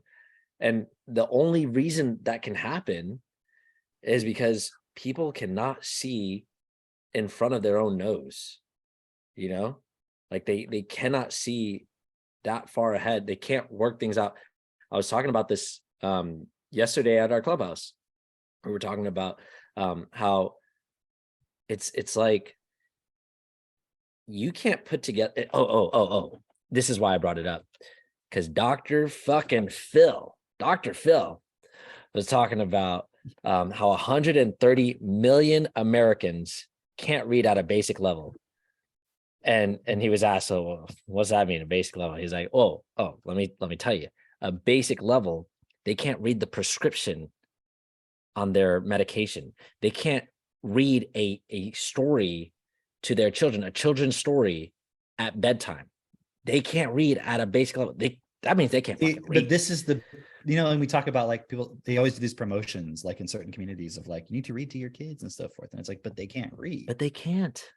And you say like, well, they can read the word, but that's not just in itself. Like, imagine the lack of confidence. That's also part of if you're not reading with confidence, anything that's put in front of you, you can't fully read. And so you'll limit yourself and it just won't place value on it. Because like in our house, you come over, there's books everywhere because we read. So to say to someone, well, you need to read to your kids, that'd be like telling Gordon Ramsay, you need to like make nice food for your kids to eat. And it'd be like, yeah, no shit. Okay. But now tell someone who doesn't have any fucking cooking skills that. Do you know what I'm saying? Like, it's only gonna make sense to the person who's already doing it. That's why with what we're talking about, we give the person the vocabulary that they can actually read. Then you tell them it'll be obvious the value of reading to that person. Right. So okay, look at this. This person can't read. They literally cannot put this letter together with that letter and form a word, which means they can't put this word together with that word and form a message, which means they can't do math. That's essentially what that means. Because at the very basic, like math, it's 1 + 1. If you can't put together 1 + 1, you can't do algebra. And algebra in this context would be considering anything outside of yourself, considering the community, considering your environment, considering all these things that it's like, oh, this is a big societal problem. We have starvation and, people are using up all the resources and climate change. Not like, okay, in order to solve those problems, however, to whatever extent they exist, you'd have to be able to consider all those different components and put it together. That's algebra when the person can't even do 1 + 1. They can't even read. Right. And even more to that, it's like, how is this person supposed to think beyond just getting a job, just money? Because, Mitch and I, we've been talking about systems thinking. I remember meeting Mitch and him getting Techno Tutor and then immediately being like, systems thinking. And I was like, what the heck are you talking about, dude? And then he was just like, systems, you gotta have them. And That's just like that, Drake. just like that. And I was like, That's the best impression I've ever heard of me. You want to see an actual impression of Mitch? Yeah. Let's see an impression of me. An actual impression of Mitch. He wakes up like this. All right. I know exactly what I'm going to do today. Yeah, he just sits up, just. I know exactly what I'm going to do. Awake. What's the system today? He like downloads it into his like jack. Yeah. Wow. No, it's funny. I watched Mitch get into the cold plunge while we were there, which was pretty hilarious because it seemed like he didn't actually want to do it at first because Jess was like, hey, fuck would anyone want to do it? Nobody wants to do it. You're right. But Jess was like, hey, go get that tub and fill it with some cold water and then we can all do cold plunges. And Mitch is like, yeah, later. Which he doesn't usually say later. So that was pretty funny. He was like, yeah, I'll figure that out later. It's not important right now. And then a couple of days later, he's like, all right, I guess we're fucking doing this. Right. Then I was thinking about the cold plunge thing real quick, like, because I think people talk about it like it's like you get control over your mind and so forth. But it's like I see so many people do it, but then they don't go and do like the basic thing that would actually make a difference in the world. Right. So it's like, you know what it is? And I'm not criticizing anybody who wants to do it. Like if you find some minor benefit to yourself to do it, that's fine. It's like a thing that you want to do. It's like going for a run or something like that. It's cool. But people place this sort of like emphasis on it, like it's gonna you're gonna master your mind and all this stuff. And it's like, it's like, it's the easiest way to trick yourself into thinking you're mastering your mind because it's so hard to do. Do you see what I'm trying to say? Like it's difficult to do. You don't want to do it. And then it's like, I fucking did it. And then it's like, okay, now go out and actually stand up in politics and change the system and so forth. Whoa. And it's like, listen, well, no, I'm just going to go and work out today. And I'm probably going to, hit up, my Amazon Web Services account and do a little bit of online crypto and all this stuff. And it's like, yeah, you're not changing anything, I just did a cold plunge. Right. That was enough change for me. Again, not criticizing the cold plunge. I know people are going to get pissed off. I'm not criticizing it, right? But it's kind of like the vegan thing. Like, well, if you don't want to eat meat, then don't eat meat. But just realize it's not at all a solution. It's not going to change a fucking thing. It doesn't change your programming. Like, but if it's supported for you, that's cool. Yeah. But it's just like the AI. Oh, it's the thing, and then they're getting super obsessed with it, and it's like doing this and that, and it's like, okay, so now you've spent 10 hours on your computer making AI posts. You haven't even done one physical thing in reality that actually changed anything. So it's a tool, just like the cold plunge. Any of these are tools, but in themselves, it's very easy for people to get very energetic about it, and like it becomes like the thing of focus and so forth, when it actually should just be a tool that has a very minor level of importance within you. You know what I mean? Yeah. Yeah. Well, no, it definitely had a minor level of importance to Mitch. He was just like, yeah. Based on his willingness to Now- He's- yeah. what temperature is that water generally? It's like basically it's freezing. Like it was like Like- 24 degrees outside. Uh-huh. And then we filled it with snow and Uh-huh. water and let it sit overnight and all that shit. And so It was probably like 30-ish degrees. Okay, 30. Yeah. And what would you say is room temperature? 70. Okay. Yeah. So 70 minus 30, you got 40, right? Mhm. And so 70 plus 40 is what? 110. 110? That's Did a I do sauna. the math right? Yeah. No, I was just thinking, it's not enough though. I want to create like a hot plunge. But 110, I mean, you could stand that. I want to say 210. put it about 170.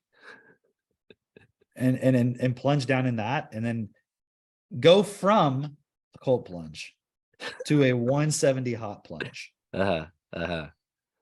I Yeah. want to just Damn, oh shit. Let's make some posts about it. Then go stand in the middle of a blazing bonfire. Mm. Don't walk through the fire, stand in the fire. That's going to be Yeah. Yeah. People talk about that's going to be our firewalks. thing. I'm Fuck pretty fuck. sure The fireworks. they already You did You that. stand in the fire. They already You did that. stand in the middle of the bonfire. That This was in is the like Bible. the after party of the self-perfected event. Yeah. Yeah. Yeah, we're not You don't walking through remember? fire. We're standing in it. Those Shadrach, Meshach, and Abednego. They yeah. did that. Yeah. See, even Mitch knows that story. Of course. How could you ever forget those names? I don't know. Sometimes I do actually. What was that story you're referring to? I know those names. I just don't remember the story. It's just like they didn't bow down to the king or Was there a his- name of that story? That was the story. It was Shadrach, Meshach, and Abednego. That's the name of it. Yeah. I mean, those are the And characters. Katie said that I guess 170 is the temp that she has to stretch cheese in. She's like, it's friggin' hot.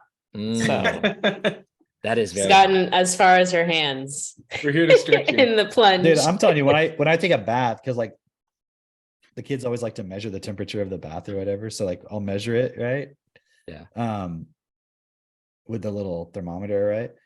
And if you have the bath at like 109, it's pretty fucking, or like 110, it's pretty hot to like get in. You're like, oh shit. 114 is like really pushing it. I don't even know if I could. Okay. 170. Definitely You not might good for your die. Oh, balls.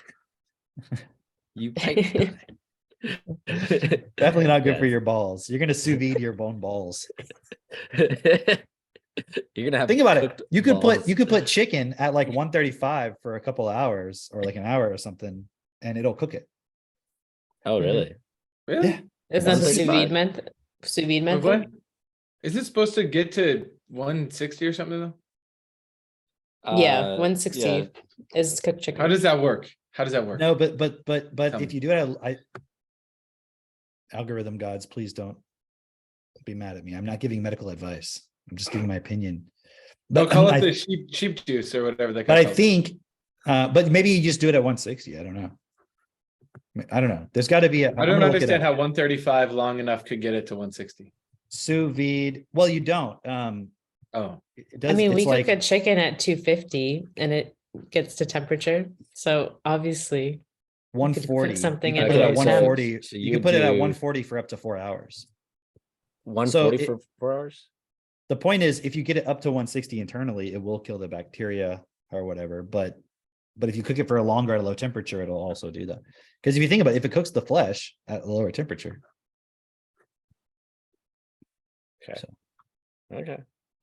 Okay, so Jess, you can if you're listening to this podcast, you should make this today for us for dinner or lunch. we have a sous vide. We haven't used it in a long time. We used to use it a lot more. I don't think we have a sous vide, but we do have an instant pot, yeah, which that's has a sous sous vide vide things. feature on it. Yeah. Ooh. Oh, that's Yeah. cool. I didn't know that. That's really cool. I didn't know they had those. I mean, I didn't know what an Instant Pot was for a very long time until Christine was like, "We're getting an Instant Pot." This And I- episode is brought to you by Instapot. I mean, pressure cookers have We always sold out, guys. existed. No, I just want to reveal to everybody that they didn't realize we're actually all reading off of scripts produced by ChatGPT. This it. actually isn't even This This us. whole This episode. is deepfakes. Dude, All this is I'm deep Cameron. I made a I'm video. Cameron.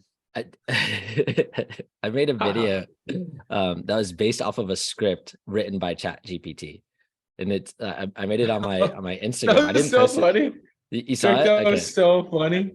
What? I The didn't kid come and up with the that doll script. talking? It was it was like, so basically it was like an adult talking to a child, but the child is a toddler and they get their pacifier taken away, but the toddler speaks with like as a medieval nobleman. And so that script was completely generated by the AI. I didn't even Dude, that I shit didn't was even so generate it myself. funny. Yeah, I saw it as a comment on YouTube. Someone was commenting on a video on YouTube that was talking about AI or whatever. Actually, it was you know that guy Andrew Rousseau, I Tate, think is no Gang. Andrew Prince. the guy who makes like these videos where it's just like he's like hustle grind. All right, so I wake up every morning and I do The comedian? 600 yeah, that guy, the comedian. He's guy. funny. Yeah, He I is like pretty him. funny. He is pretty funny. Yeah. So someone commented on it and was just like, "Hey, I just put this scenario into Chat GPT. Here's the script that it gave me." And I was just like, "That is fucking funny." And I made a video off of it because it Yeah. was right. It Like- was that script you took from someone else, or you came up with that idea? No, He I just took put the it. prompt into it, Chat GPT. Yeah, I took it from YouTube, the script. Wow. Yeah, I stole it. I'm a thief. I did. Wow. Just like the that is my AI. problem with this AI thing, you guys. What I'm really focused on is just all the artists that are just getting ripped off. by Did the you AI. see? It's like it's got like signatures, artist signatures, and it's mangled them. Somebody's signatures out there, and it's just Yeah, if let's just stop the AI and let's just go back to being artists. you know what? Yeah, let's stop the AI because it's taking away jobs from The artists. AI took starving artists to a whole new level. Yeah, and let's also stop the And The- hold on, actually though, because of it, we're gonna implement UBI, so it actually is the savior of the artists. Ooh. Hey guys, here's the and- thing, Fair. guys. Artists, Crickets. just hear me out for a second. You haven't been making any fucking money this whole time. Why are you complaining now? It didn't steal anything from you. You weren't making money anyways. So It's what so are you true. talking about? it's so Don't get mad true. at the AI. Maybe your art sucks. Listen, artists, you've not been Artists making and- money this entire time, and nobody's paying attention to your art, and now you have free time to make all the art you want, knowing full well that this computer can make it 100 times better, 100 times faster. Enjoy yourselves. Also, discuss. Not better. don't we know that you only become relevant after you die? You know, artists and musicians alike. See, but that's why the starving artists, they're just trying to starve themselves to death until they can become relevant. That's a good strategy, actually. You know, okay. They I- could just go to Canada and get the maid service. You know, maid, Yeah. The maid service. medical Sounds so assisted, glamorous. Is that what they Death. call it? Maid. Yeah. Yeah, medical assisted Yeah. something death. Yeah, Yeah. What's Don't the word go to AIDS? Canada and be like, oh yeah, I'm more than the maid service. They're gonna come clean things up. Next thing you know. Dude, yeah. Did you hear about socialized medicine in Canada? It's amazing. Everybody gets maid service. Like it's so crazy. Like they're like, okay, Oh, you're facts. unhappy. Really? Okay, let's chop your dick off. Okay, did that work? Still unhappy? Let's just kill you. yeah. It's like you go to Canada and like, I'm an artist. We have just the thing for you. You want to be successful, right? That's exactly what I'm saying. Come over here. Okay, is it not obvious though? It's like in Canada, they've been way more on the whole trans affirmative Yeah. woke stuff.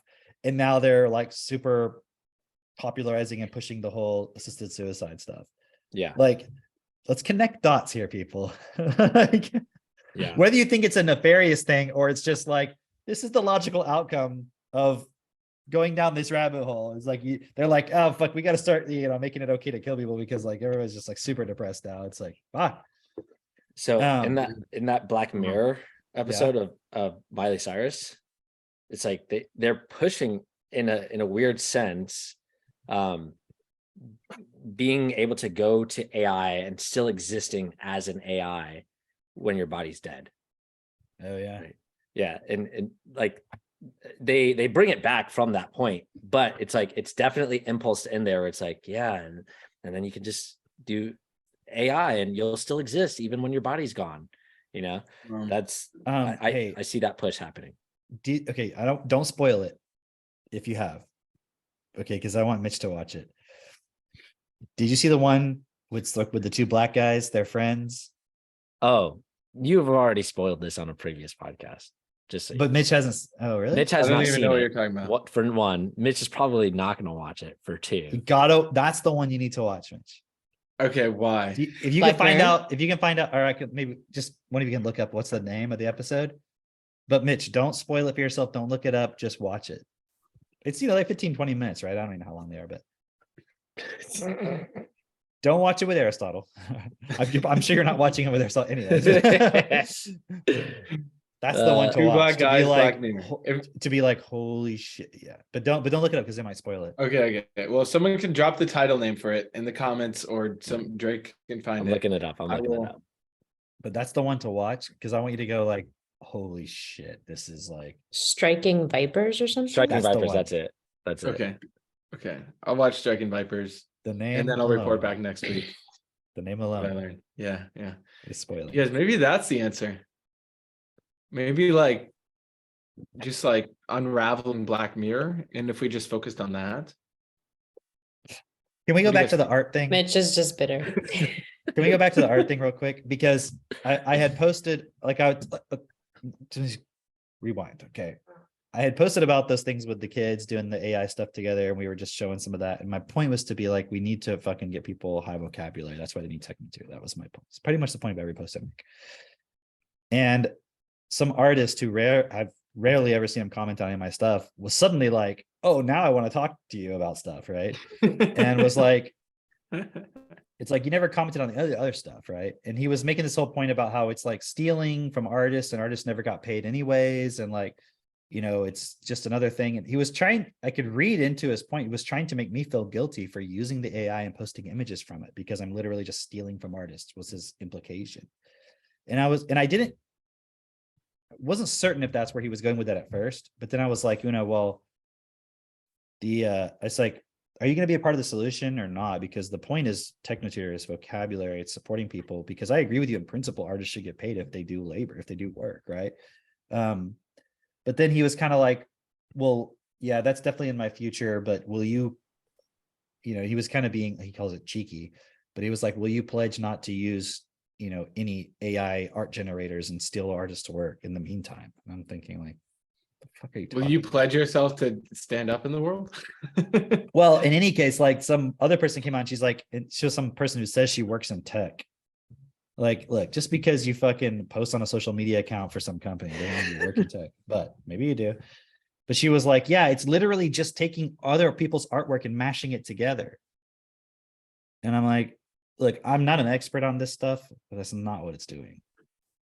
It's not what it, like, there have been people who have taken someone else's artwork and put it through the AI and altered it. And that would, from a certain perspective, I understand, be considered stealing that artwork.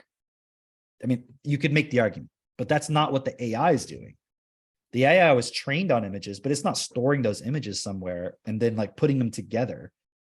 To me, the way I look at it, it's fundamentally not different than how a human being studies art and has all these influences and then makes their own stuff, but they're influenced by that other stuff. Like, let me ask you a question. Like, when you listen to any fucking artist like Kanye West or Drake or somebody, can you not hear other artists' work in their stuff?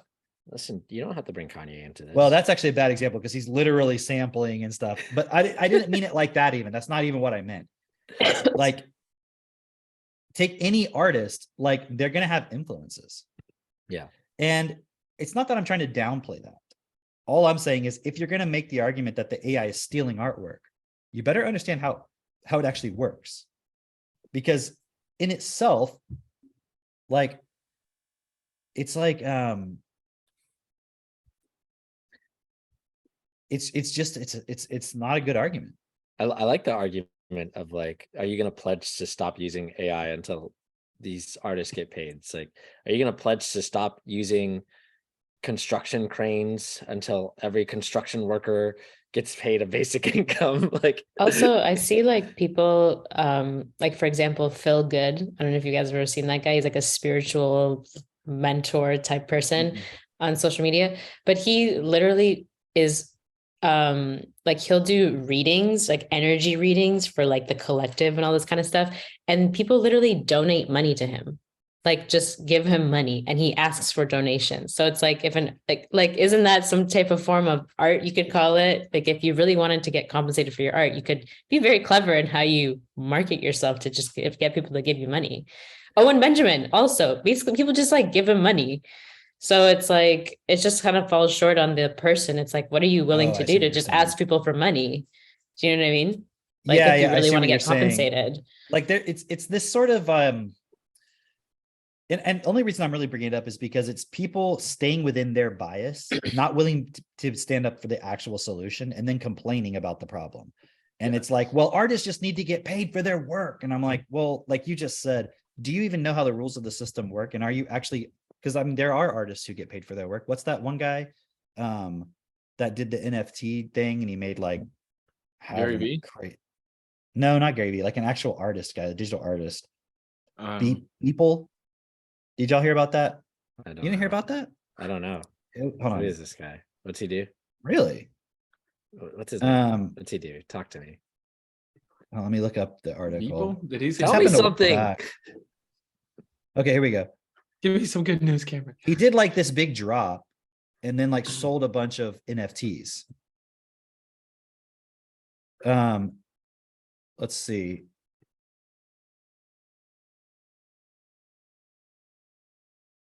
He just well, there's a whole thing. He sold one NFT at Christie's for 69 million. 69 million? In December, he had a bunch of art NFTs that he sold as a series, and then they made 3.5 million. Last month, one of the NFTs that originally sold for $66,666.66 resold for 6.6 million. All right, guys. I gotta go. So see you later. this I'm isn't gonna- about like me comparing artists or saying they're bad. Like the whole economic system is fucked.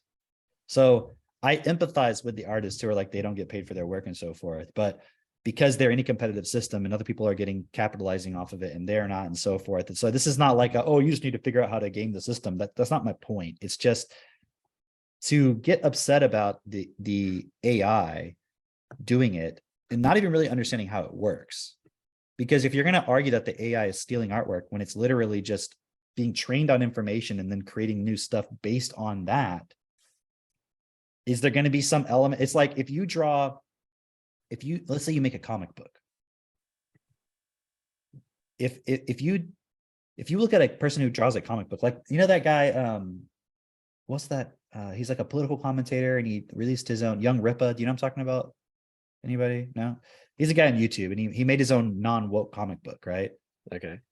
And it's like really popular. But it's like when you look at the artwork in it, yes, there's some originality to it, meaning you haven't seen this exactly, but also you're like, these are obviously comic book characters. They got big muscles and the women have big breasts. And like, it's like, so is he stealing? Like he's clearly influenced by Marvel or Imagine or, you know, any of these other like DC comics. Like there's clearly influence there. So it's the idea also of thinking that your human intellect is so fucking unique when it's not. It's actually in itself an AI. We talked about this before. I think we talked about it last episode, right? It's like you are an AI. So where did you come up with the idea of a fucking square? Do you know what I mean? Or like a superhero, even the idea, like, okay, let's say you're going to make a drawing of a superhero. You didn't come up with the idea of a superhero. Somebody else did. Are you crediting them? Oh, and then your superhero also has like a sleek skin tight costume. You came up with that yourself. Have you ever seen anime artists? like there, I mean, like I grew up like in my high school, there were so many people like that's when anime Yeah. became super, They're super literally just popular. copying other anime. I was about to say Yeah, it's like it the looks most different, but- unoriginal artwork.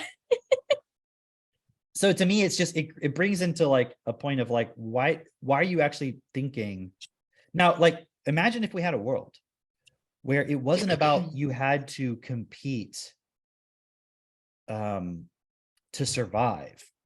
There would be so much less pressure to steal stuff.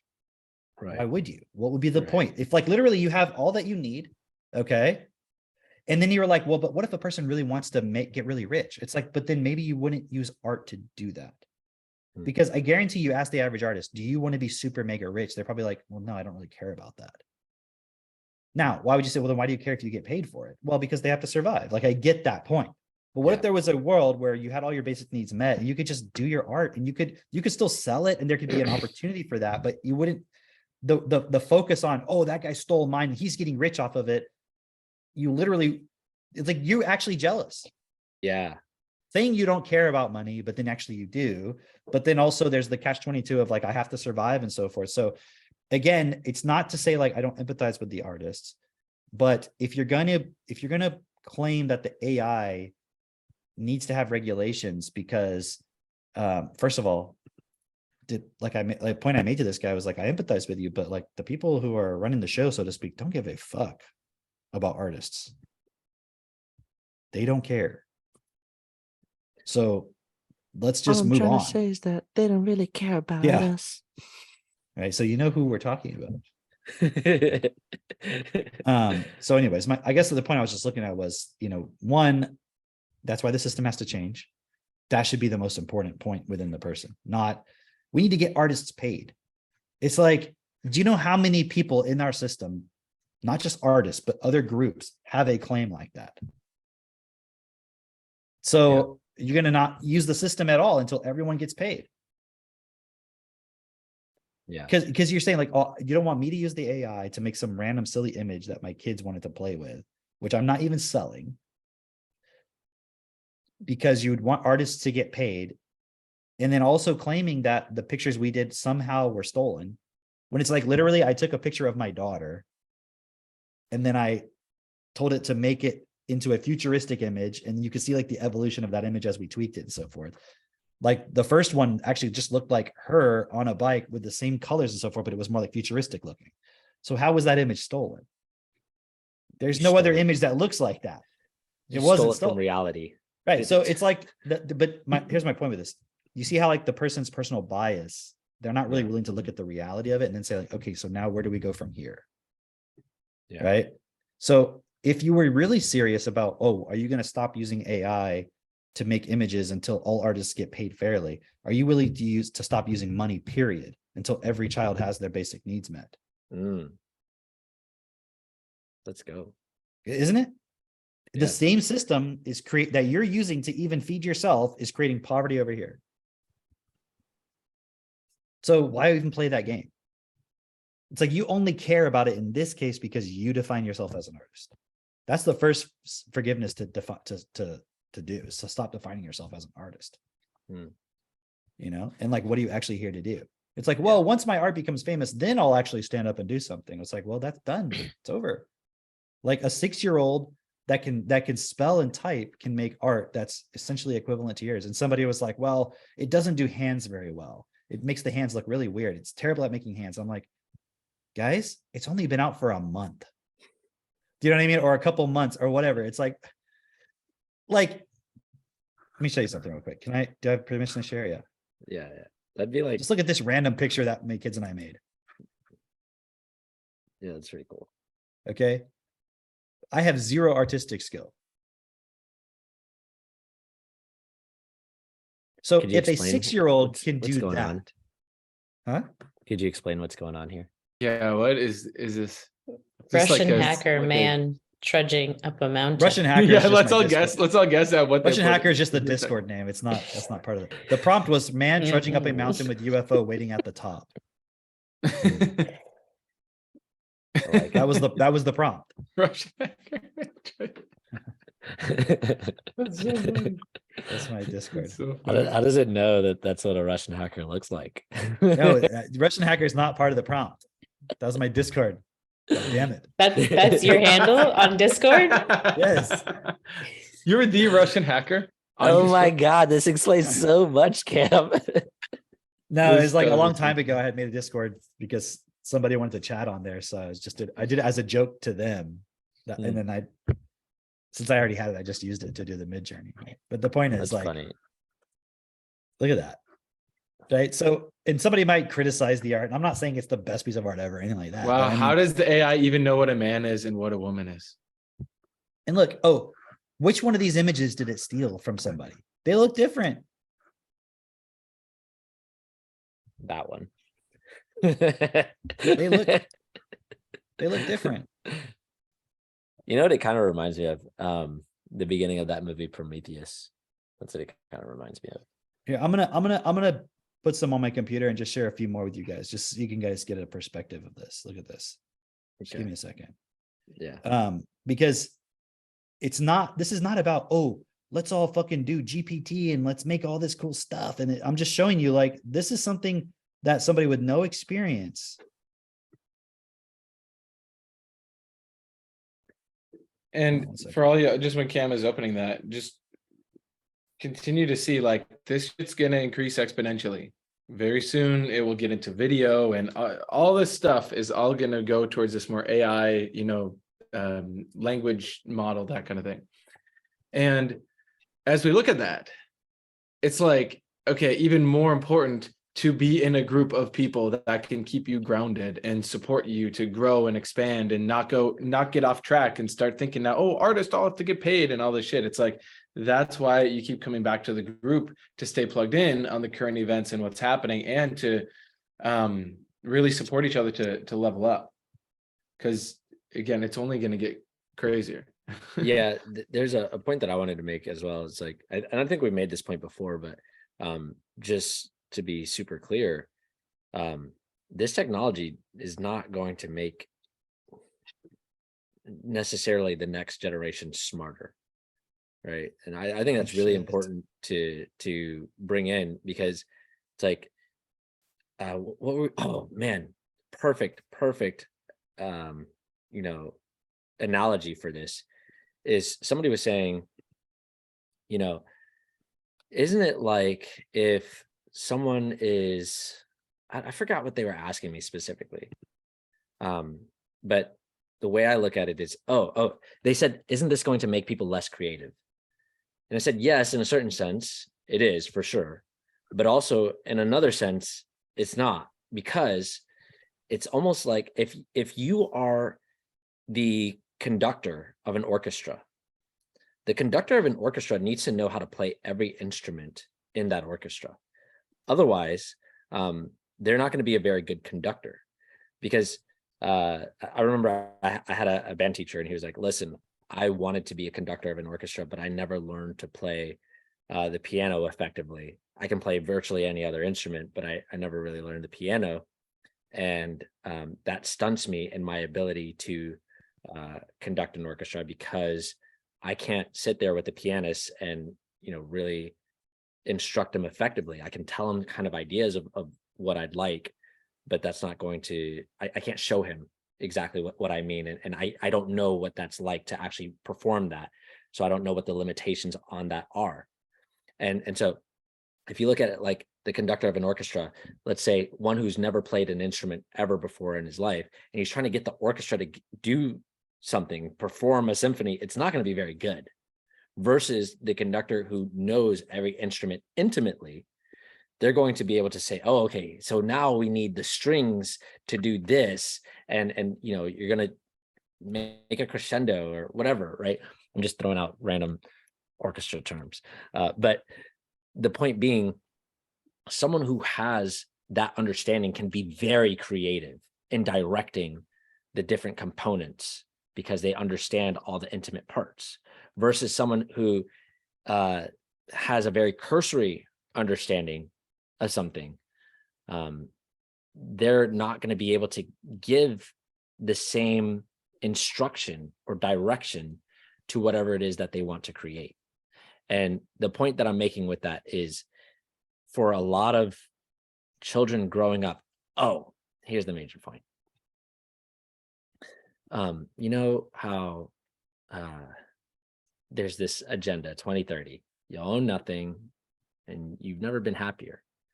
Why would that be the case? Because you were never exposed to anything that you're not going to be able to have. So you're never exposed to owning land. So if that's taken away from you, quote unquote, if you never had it, it's not taken away from you. You don't know what you're makes missing people out on. happy now. Yeah. No, think about it. What makes people happy now? Entertainment.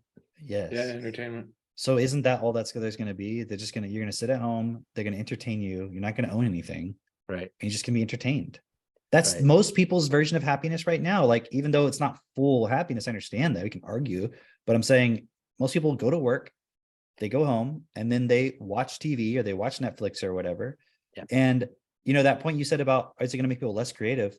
Less creative than what? The average person is not creative. Even the average artist is not creative. Yeah. I mean, to say art is creative is like this sort of, what does it mean to be creative? What are you creating? Like, what are you creating? A picture. And I mean, is it of some value in a person's life? Sure, I understand. But like, you know, and then somebody who's like, well, but I mean, architecture determines the way we live. And I'm like, yeah, but you're a comic book artist. You know what I mean? So what are you talking about? Like, where's the comic book? Where's the value? That's just entertainment. Again, all that stuff is very cool. But to say like, oh, people are going to be less creative. Did having the computer make people less creative? In certain senses. Yes and You could no. I mean, argue people that, still yeah. went to school and got stupid jobs and went to McDonald's and go to work at McDonald's and stuff. And like, the average Yeah. person is already not creative. So I don't see how this is going to have any impact on that. How many people create the movies that are on Netflix? I don't know. A finite number. Yeah. Most people are just consuming. Right. If everybody spent all the time consuming Netflix movies if they spent that time creating movies themselves to be creative, who would consume it? So not that I'm arguing for everybody to consume Netflix movies. I'm just saying that people have to really start really thinking about these like gut reaction. It's kind of like well, if you don't go to school, how are your kids going to be socialized? It's like this gut reaction sort of brainwashed response to it. That's like, it's going to make people less creative. Like, you know, like we need to bring back, you know, coloring and crafts in school because those people, it's like, so they were so creative from that. It's just like, they're just bullshitting, Yeah. you know? So people are not going to be any more or less creative than the vocabulary, than how their parents support them to be creative, than they understand their Exactly. responsibility to the world. That's where their creativity is going to come from, not whether an AI exists or not. That's the point. And it's like, even the point of, oh, it's going to dumb people down. Yeah, but people are already dumb. Is it going to continue that trajectory? Absolutely. But to say we need to stop it so we don't, it's like, but so is it okay where we're at right now? No. So the AI is not going away. So what's the solution, right? I just want to show this point. Like people, you know, it's like if you're going to watch any videos on all these AI stuff, here's the one to watch. You can go look at other stuff if you want to, but if you can't see like this is radically going to change, it's going to push a lot of people out of work. Yes, out of creative jobs. I agree that we call creative jobs. Because this is all, I'll just show a couple examples. This is all done by me and the kids with zero artistic experience. Like, look at that cat. We just described a cat. Look, Buttercup, the calico snoozing on the couch. And I don't know what this Zero Babe, that's all just some kind of extra stuff they add to the end of the file. Oh, Zero Babe. Nice. Zero Babe. I did ask for Zero Babe. No, but there's more to the description, but not much. Right. And I'll tell you what we did. We took the Chat GPT and Max told it, tell me a story about 10 cats. Okay. Let me see if I can find it while we're I'll show you. Let me see if I can find it while we're looking at these.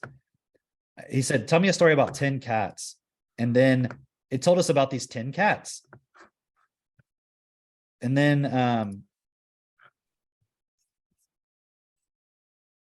what is this? Right? Okay, it's just this thing. Chat GPT is at capacity right now.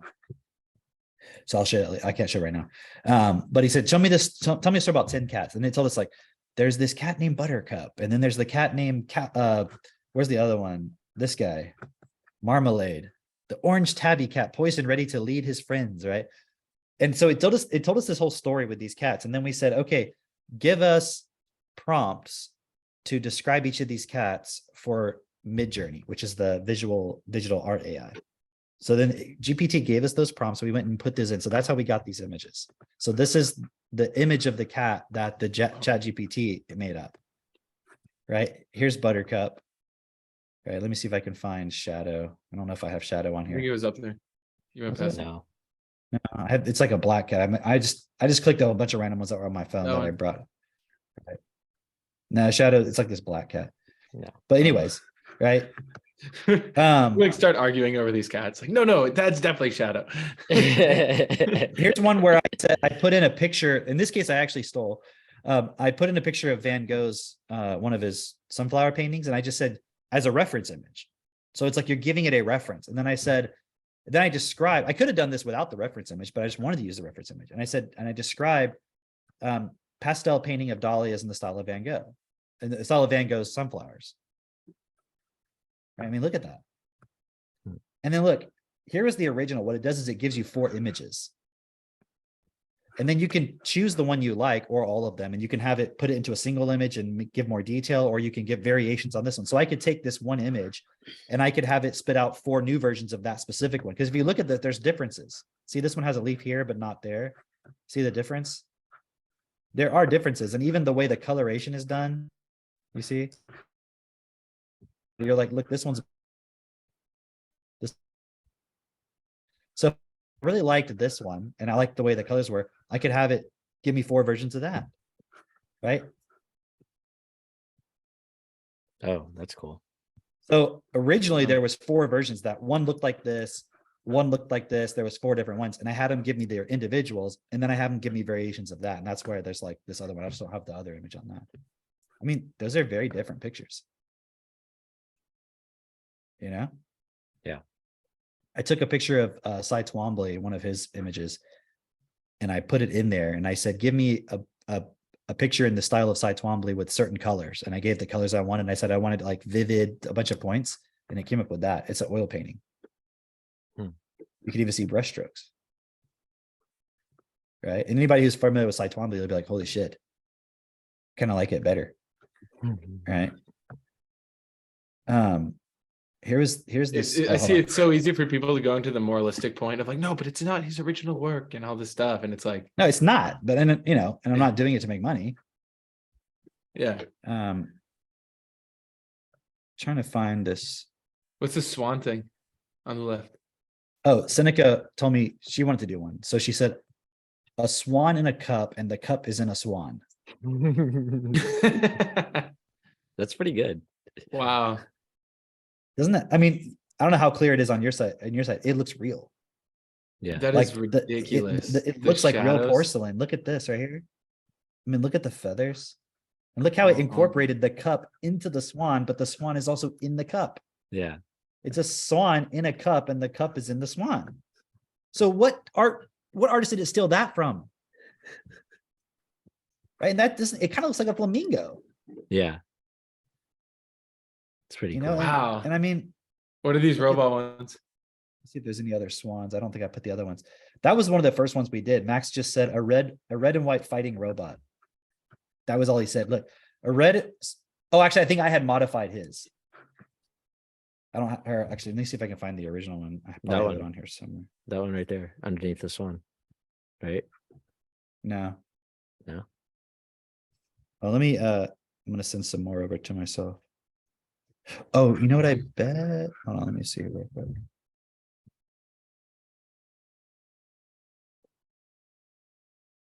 Oops, that's not what I meant to do. I'll pull it up in just a second.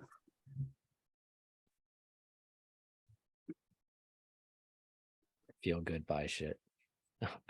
Oh, and Okay, here, hold on. Let me, yeah, okay. Sorry back. I didn't, when I opened it up originally, I didn't put all of them into the PDF. Just missed some. Okay, so go back real quick. Okay, so here's the one that, let me see if I can find the one Max originally did. This was, he said red and white fighting robot. I just renamed the image. So it gave us a picture of that. It gave us that. Hmm. And then look, when I said asked for variations on this one, check this out. Oh, that's cool. It kind of looks like Transformers. Absolutely. Yeah. And I mean, is it original? I'm not claiming it's original, but how many people have drawn like Gundam mech style fucking robots? And it's like, it's Right. just as original as any of the ones they drew. It's not a copy of something. Because look, when I gave me variations, look at the difference. Look, he's got like rocket tips or Boobs. something. Yeah, I like it. Look at the subtle difference, right? And then look at this one's really weird, Oh, right? yeah. And then we took that and then we were learning about different prompts and stuff. And so here's when I said, you know, cinematic lighting, other stuff, right? Cyberpunk. I mean, this was the one I really thought was pretty cool. Look at that. That's a computer just coming up with this shit. I mean, and then here's where we were playing around with like robot climbing a mountain in the rain with sun shining, and I think in rainbows or something, right? And it came up with all these different, let me see if I can find one of the original ones.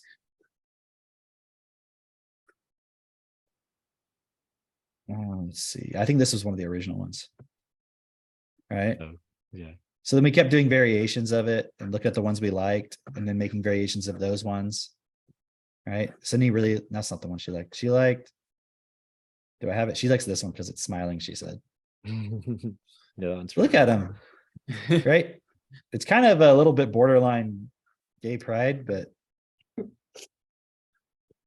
Skittles. this is bar. probably like the ultimate like Agenda 2030 WEF, like perfect consumer. This is like Greta Thunberg is in the suit.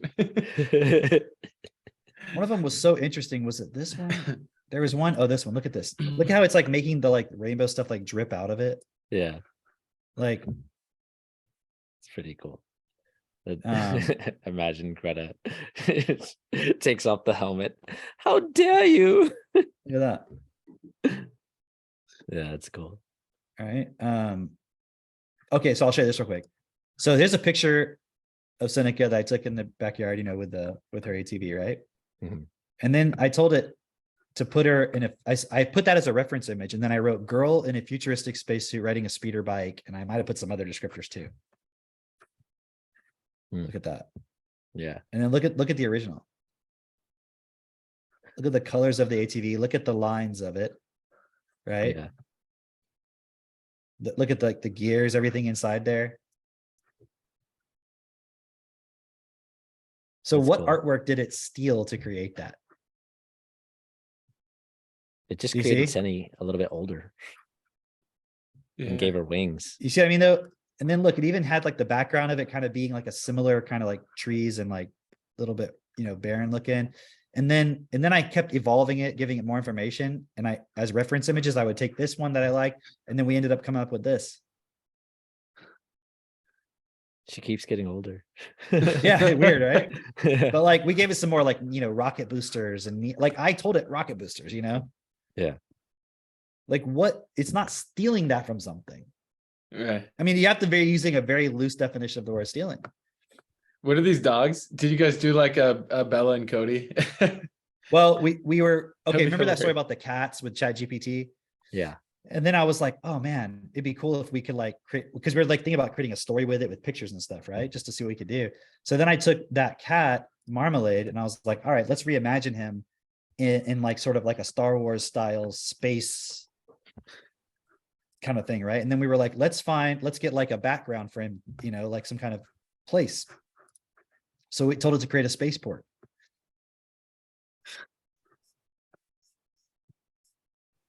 This is, I mean, it blows your mind when you do it, because it's like, it's just creating this out of nothing. And I know you're going to have the artist go, no, it's stealing it. Show me that picture somewhere else. And just because you can show me something where this is referencing that, that's not, do you know what I mean? Yeah, because you wouldn't say an artist who's referencing another artist is stealing necessarily. Like imagine somebody making like an expressionistic watercolor and I go, okay, well, look, here's Monet.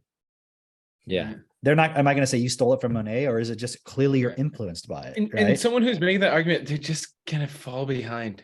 And they're They're either gonna, fucked. it's like you said earlier, there's two routes. Either the World Economic Forum bullshit thing, or you join us and you learn how to stand up. Look at that. Clearing in a forest, light shining in the clearing. And I think I put like colorful mushrooms. And I think I did like So- Pixar movie style, you know, and then here's those robot dogs. Okay, what would be really funny is if you guys had a picture of Cody and then a picture of Bella, and then the cat that always comes by your door and Hey, you know tries you to get in. absolutely can do that. I mean, you can get really focused and people are going to do all, look at this. Yeah. That's just me saying alien dog soldier in the style of the Mandalorian, because I'd heard about that. I was just trying to think of like, what are things I can give it, right?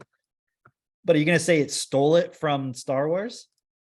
I don't actually know what the thing looks like. I'm assuming it's, I mean, I know what, you know, Boba Fett looks like, but look at that. Hmm. Look at how it did like that little part on its eye. Yeah. There was some other ones too. I just don't have all of them on here, but it's like, and I have no intrinsic interest per se. Here's one I showed you guys earlier. I think I already showed this one, right? Mhm. Right. And you could sit here and get variations and variations. And look at the difference. The difference in like the spaceship. There's like two of them there. Here it just looks like kind of like a volcano. Here it's taking off. And you can get so specific with it as to how you want it to adjust and everything. And so my point in showing that stuff, because obviously we're just having fun with the kids. But this is like, now what I'm seeing happen is people are going to these things, plus like you got the Chat GPT, which is a language processing model where you can ask it questions and it'll give you answers. Like I know you guys have been playing with it too.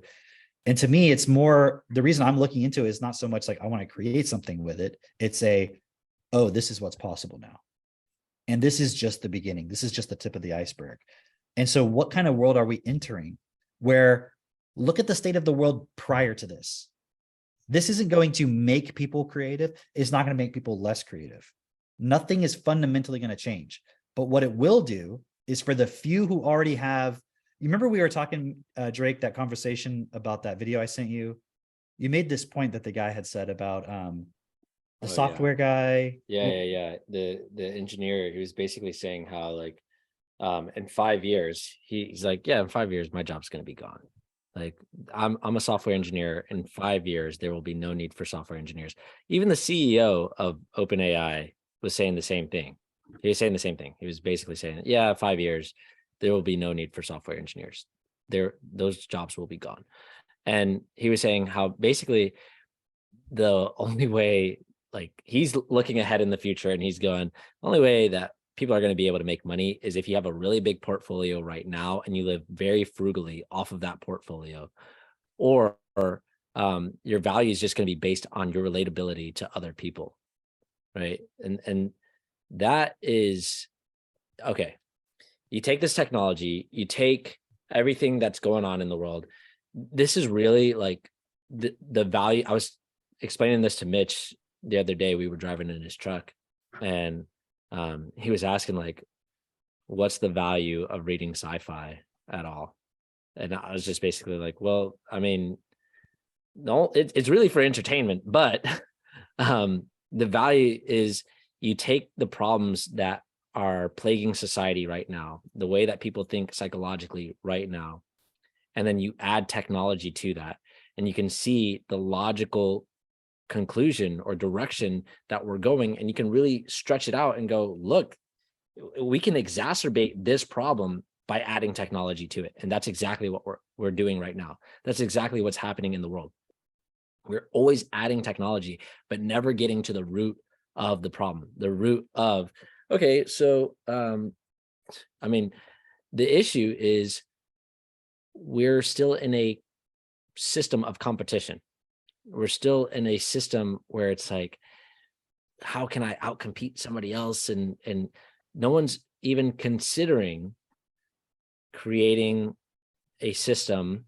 Well, aside from us, no one's considering creating a system that takes care of everyone and is providing for everyone equally, not bringing everyone down to like the bare minimum. Because that's like, if you want to see a really good example of that, just look at the school system, of bringing everyone down. Like they came up with No Child Left Behind, and literally you can look at Literally the left reading- every child behind. yeah. If you look at the reading research from literally 20 years ago, they state in that research from at least 20 years ago, they state in that research that all that they can do is lower the bar. They do not know how to bring people up. They understand that there is inequality. The only way that they can make it equitable is by lowering the bar.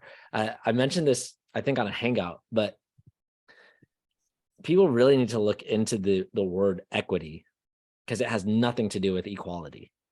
But that's what's really being promoted right now, is this idea of equity. And it's not getting to the root of the problem, which is that currently we are unequal. Not because we have unequal value in our own lives, or our lives are less valuable or more valuable than others, but rather because we have a system that creates conditions and environments where you have unequal access to education, unequal access to nutrition, unequal access to sanitary conditions, unequal access to survival, essentially. And all of that leads to strife, struggle, inequality, which leads to doubt, which leads to fear, which leads to, basically blame, which leads to anger, which leads to evil. And that's what we have in the system, is a system that really promotes inequality and lack of education, which leads to essentially the evil that we see in this world. Look at that point with the artists that we were talking about, right? Yeah, Like they were blaming the AI for why they're not getting paid. right. You know what I mean? And there's like that anger that comes from that. And so you see it right there, but it's all stemming from the fact that they're afraid of not being able to survive, not being able to make money. Right. And I Right. want to just make an added point to what you're saying about when we talk about a system that's going to take care of everybody. We're not saying like, oh, we're just going to throw ourselves to robots and be like, take care of us or something like that. It requires still work. We're not trying to say no one should have to work in the sense of no one should have to physically give to reality. It's not at all what we're saying. So the idea that, oh, people will be lazy, it still requires you to contribute in some way, but it could be optimized. If the whole point, see, the thing is what people maybe don't consider, because they don't, like you said, people can't think all the way forward. They can't think through, they can't see past their nose, like you were saying. The system requires poverty so that the people at the top have slaves. So people are constantly in fear. I was just watching something with that was David Icke, and it was just talking about the point of like keep people in fear. That's what the whole pandemic thing was about, keep people in fear. And also another thing to think about with that is, what was the whole point of the pandemic? To promote basically this passport. That's a part of it, right? Yeah. It was also to keep everybody at home so small business could collapse. You could squeeze a lot of people out of that. Right. Yeah. So the thing is with these AI things, people say like, oh, it's going to create new jobs. It's not being done in a vacuum. Meaning it's not like, oh, it's the only thing. And are there going to be new jobs created? No. Yeah. Like companies aren't looking to give you more jobs. They're looking to eliminate you. So if you're a big mega company, are you using this to create more jobs, or are you using this to get rid of people? And don't call creating jobs, there's going to be no more entrepreneurial opportunities. That's not a job. Right? Do you see what I'm trying to say? Like, oh, but there's all these other opportunities to make money. Well, that's not a job then, is it? And are people psychologically prepared to do that? Or is it people who are already in that mind space, already have the vocabulary to do it? And then even then, think about the .com bubble. The internet created all kinds of opportunities for entrepreneurship. Sure, but how many failed? Vast You know, majority. it's a zero sum game. Am I using that Yeah. right? You know, so it's like not everybody can benefit. It has to be only a few. And then when you really look at it, you've got pandemic, people out of work, people afraid. Now you've got AI coming, artists are afraid. They're like, oh, how am I going to be able to eat? How am I going to be able to sell my artwork? I can't even sell it for anything now because it could easily just be like done by AI. Software programmers are feeling the same thing. There's all these different points.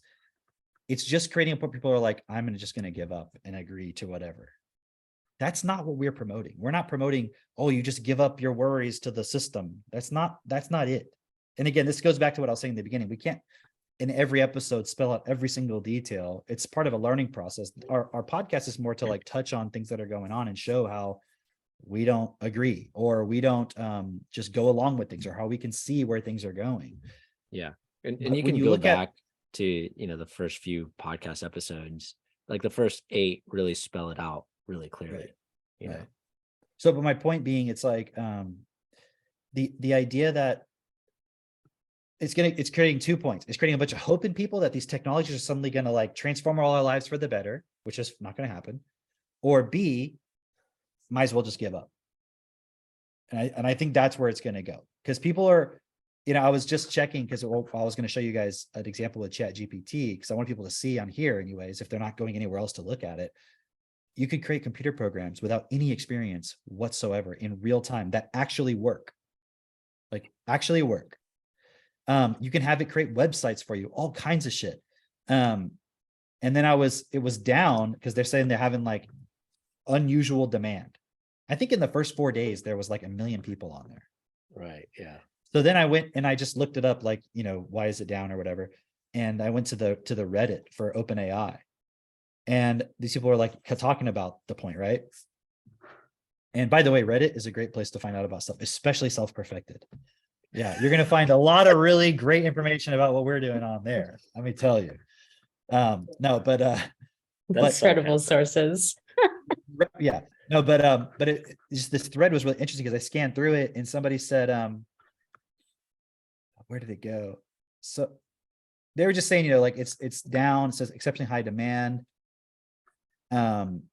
Somebody wrote, the first comment says, probably because every YouTube video is like create a business and use chat GPT to run your business, yada, yada. Right. And that really illustrates the point I'm making. It's like everybody right now is scrambling to be like, oh, I got to use this. I got to take. So like, you're going to have a few things that come from all that, but it's not suddenly going to be like, everybody's going to get rich. You'd have to even have any idea of what you can do with it in the first place. And some people aren't even aware of it. A lot of people.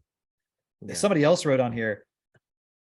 He said, I have a tab always open at home and at work. It's been amazing at speeding up my scripting. There must be some kind of like programmer. If this doesn't come back up tomorrow, my workflow will be greatly impacted.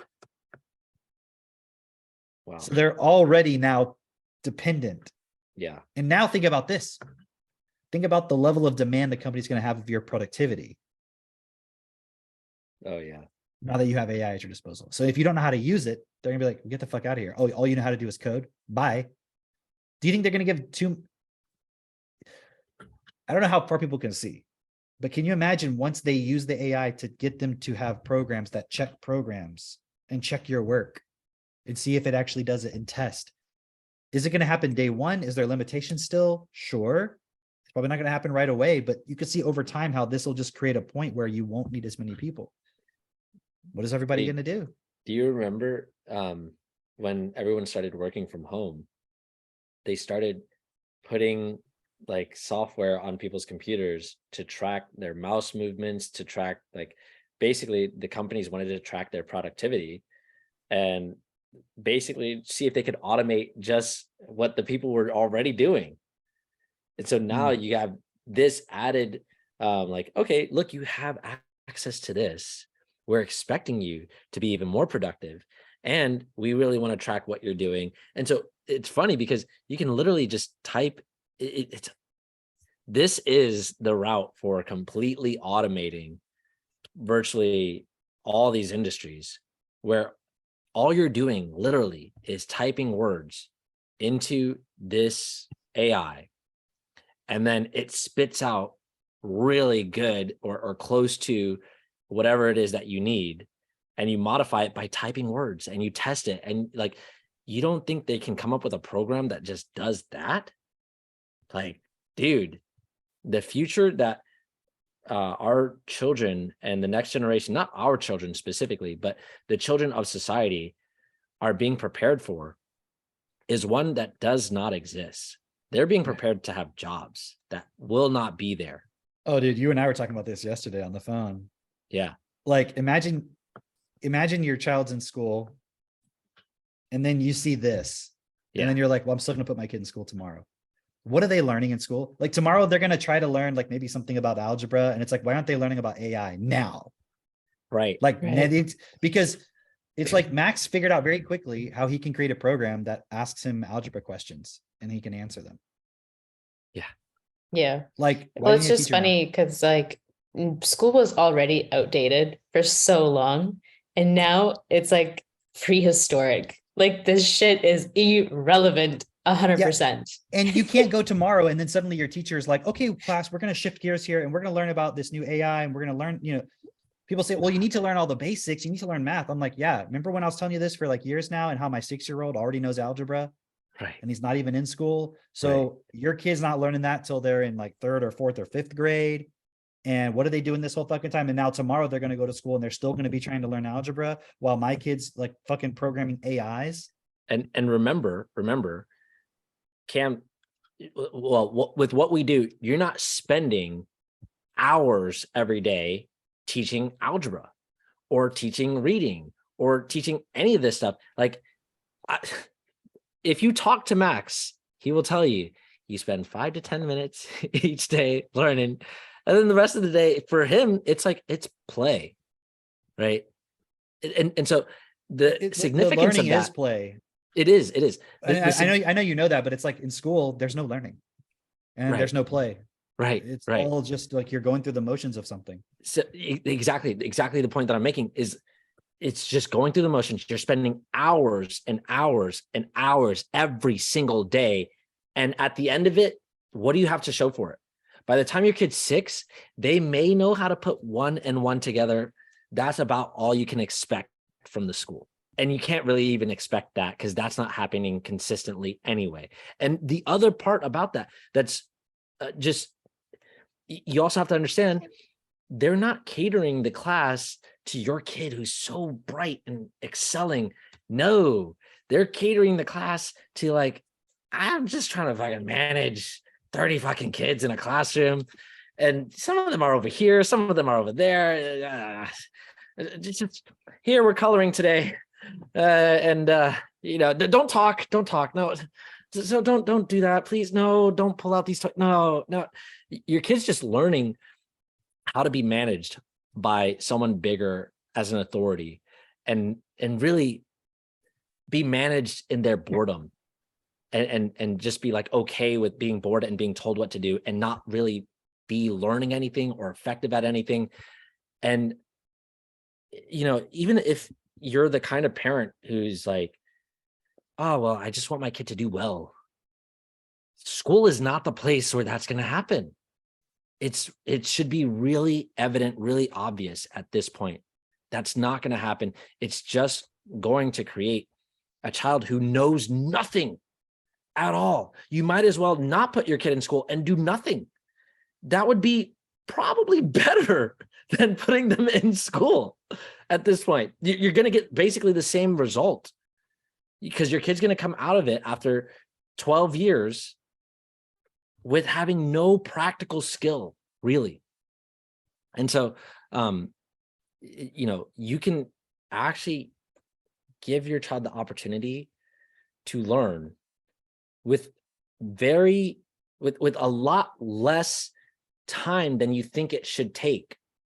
If you're looking at the school system, you think it takes 12 years for your kid to learn just algebra. And I'm not saying that facetiously. There's literally, I know students in high school, they're still learning algebra. They're still trying to figure that out. Isn't that what you get to at the most? They think you're fucking smart if you get to calculus.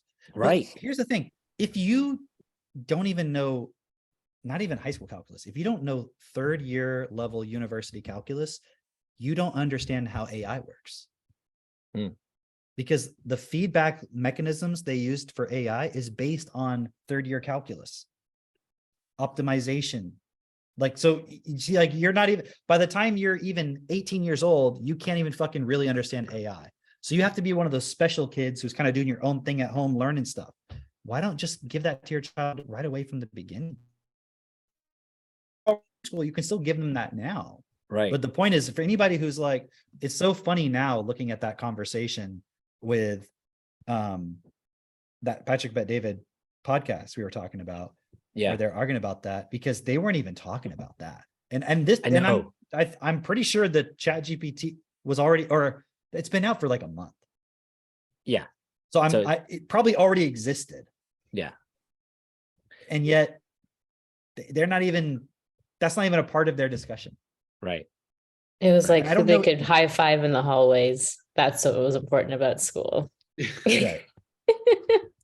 Yeah. Like there's We- no other hallway you can go to high five. And how many times are you walking down the fucking grocery store high fiving people, or anywhere else? And are you doing that at work? Right. Right. Like, what's the actual value of that? Right. So okay. If you have eyes and ears and you can see, okay, yeah. And you have, if you have children, or you want to even just do something for the future of humanity, of society, of, you know, where we're going as a people, you have to really consider solving the problem. And by solving the problem, I mean, what we're offering is real education for the future, for humanity, for now, for like as a solution to everything that we're seeing is a big problem in this world. Because if you don't have the education, and I'm not just talking about academic education, but we're talking about the principles of creating a world that's best. We're talking about having the ability to put things together yourself and really have an understanding of it. Because you may be able to like put words together, but if you can't understand it, what's the point? Like I can read to you a book in Spanish, and I can get pretty good with the I don't know, pronunciation of the words, right? I have no idea what I'm reading though. No idea at all. I'd be like, I don't know. Is he saying something about his foot? I don't know. What is this, right? That's not reading. But that is what most people pass for reading, for understanding. That's not it. Well, that is how things are actually graded, because it's like they gave you the Spanish book, you read it out loud, and they're like, cool, he can read Spanish. That's Right. kind of like the level of, you know, when you're even in math class or science class, it's like, can I just repeat this stuff to you in a way where it looks like I can say it or I can write it? But it's like not actually testing your abilities, your ability to apply it.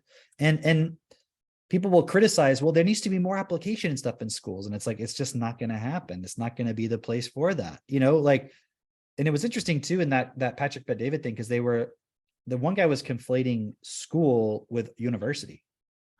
Because he was saying, well, didn't these people go to school? And she was like, no. He's like, so they didn't go to university. He's like, well, maybe some of them went to a university. He's like, okay, so school. And it's like, well, that's not the same thing as like K through 12.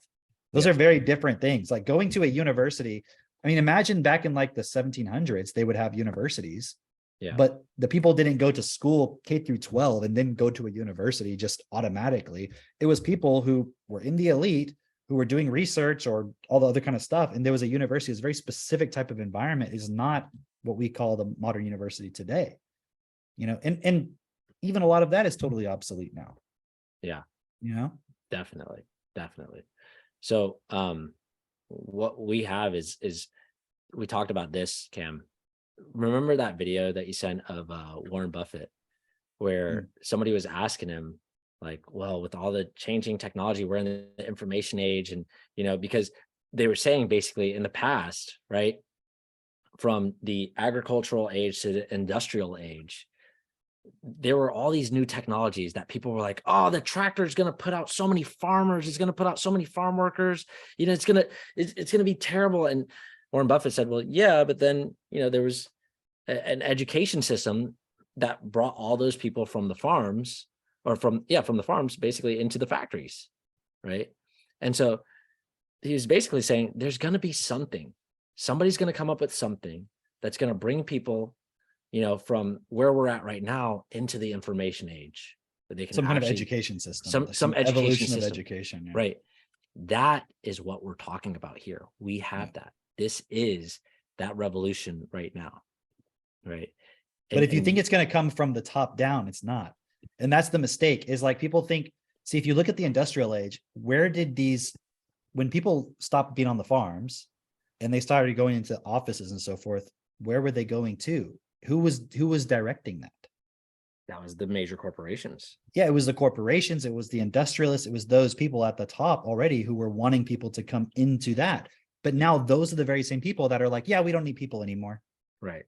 So the idea that this change is going to be just like before, it's like they say history repeats itself. People believe that. They don't realize, like, no, there's context.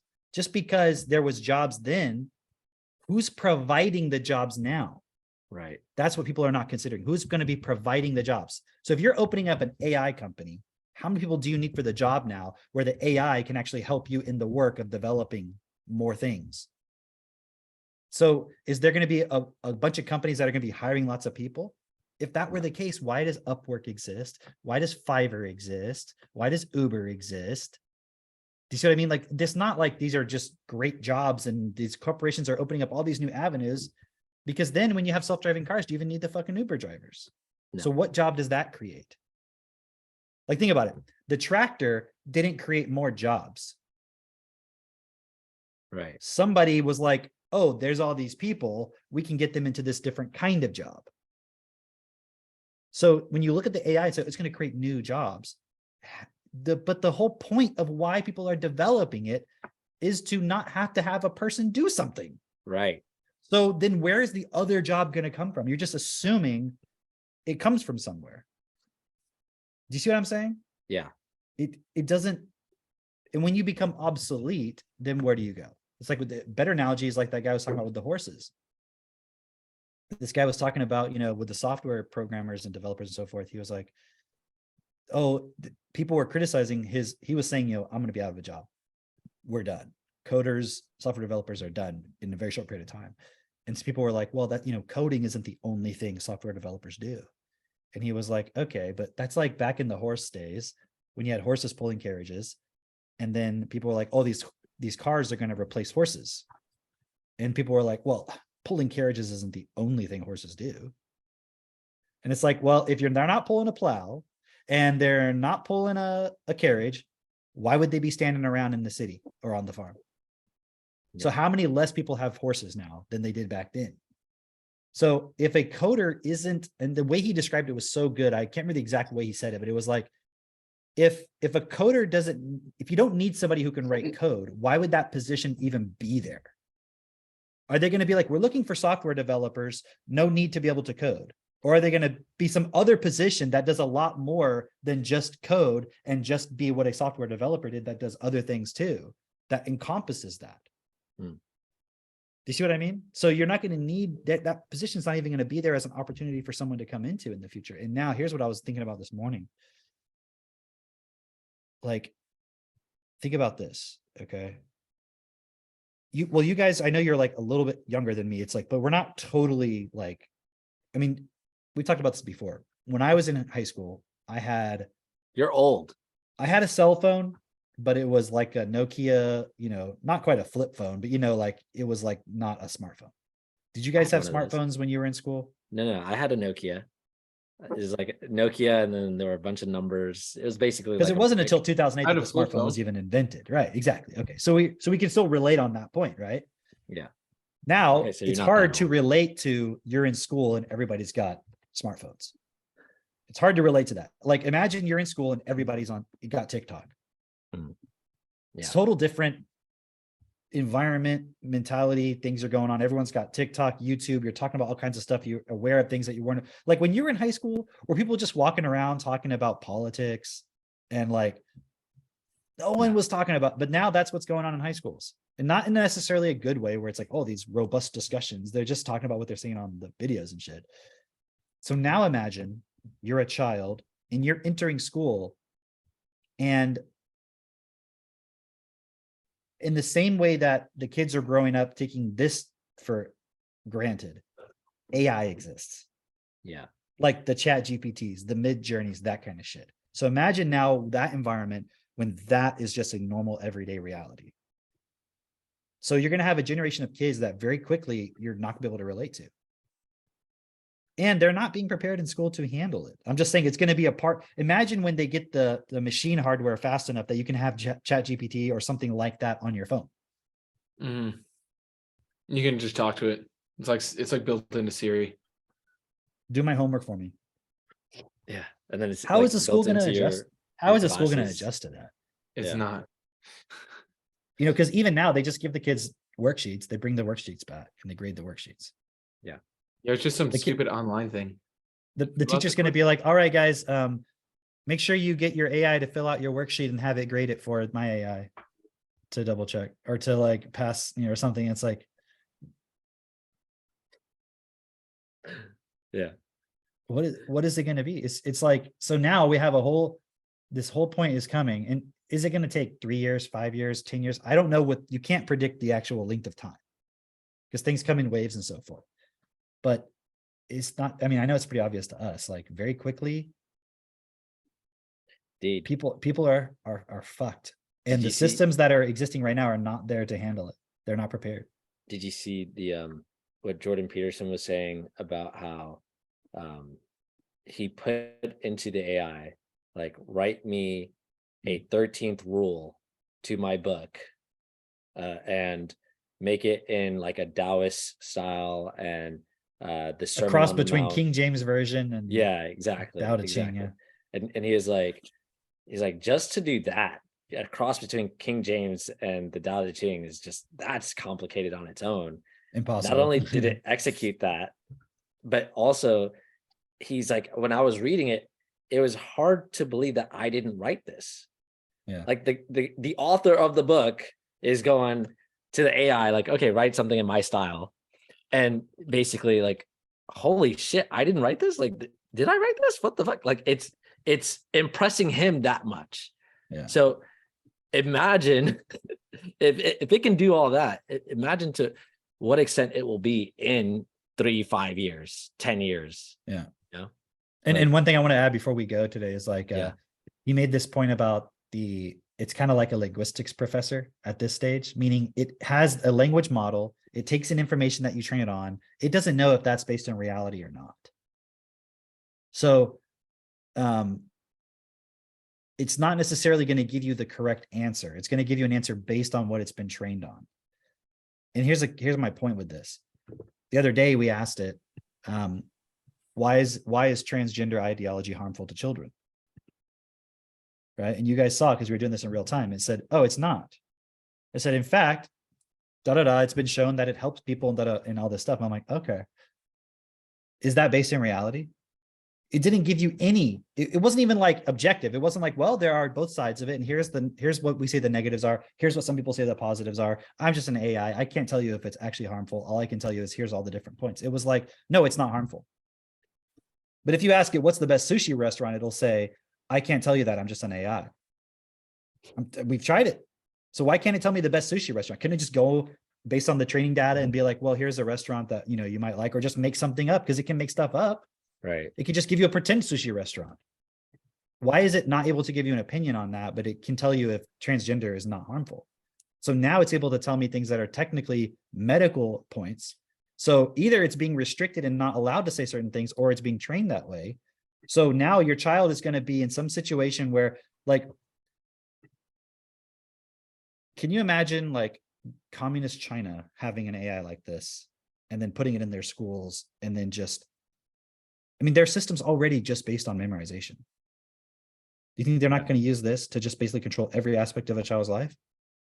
That's what Common Core was all about. It'll happen here. So there's like a window right now for people to take their kids and say, you know what, I'm going to take responsibility, because if you don't, the system is going to take them and turn them into something you are not going to recognize and you're not going to like it. Right. Yeah. And just, there's such an amazing opportunity here as well, because all of this is getting people to wake up to the fact that we have not been taking responsibility for our reality, and it's getting out of control exponentially, but also the opportunity is exponential because we have, you know, this education system that's faltering, and we have the solution for it. And so for those of you who see this, want to make a ton of money with it and be the place where when people are now looking for jobs and scrambling, they can come be part of your organization and you can actually give them meaningful work, join us, right? That's Self-Perfected, that's TechnoTutor, that's the event, enter the 1%. So plug in, come on all the Friday hangouts, you know, listen to the other episodes of the podcast, and then take it on for yourself, right? Really, really take it on for yourself, because this is really where the tools are applied. It's like, you could pretend like, oh, I'm for the principles or I'm best for all. But then when the pressure comes on, that's who you see who you really are. That's the moments. And that's where we can really course correct. And so join us. We're only growing. And we look forward to seeing you at the event, on the calls, all around. And let's change the world together, y'all. See ya. Bye.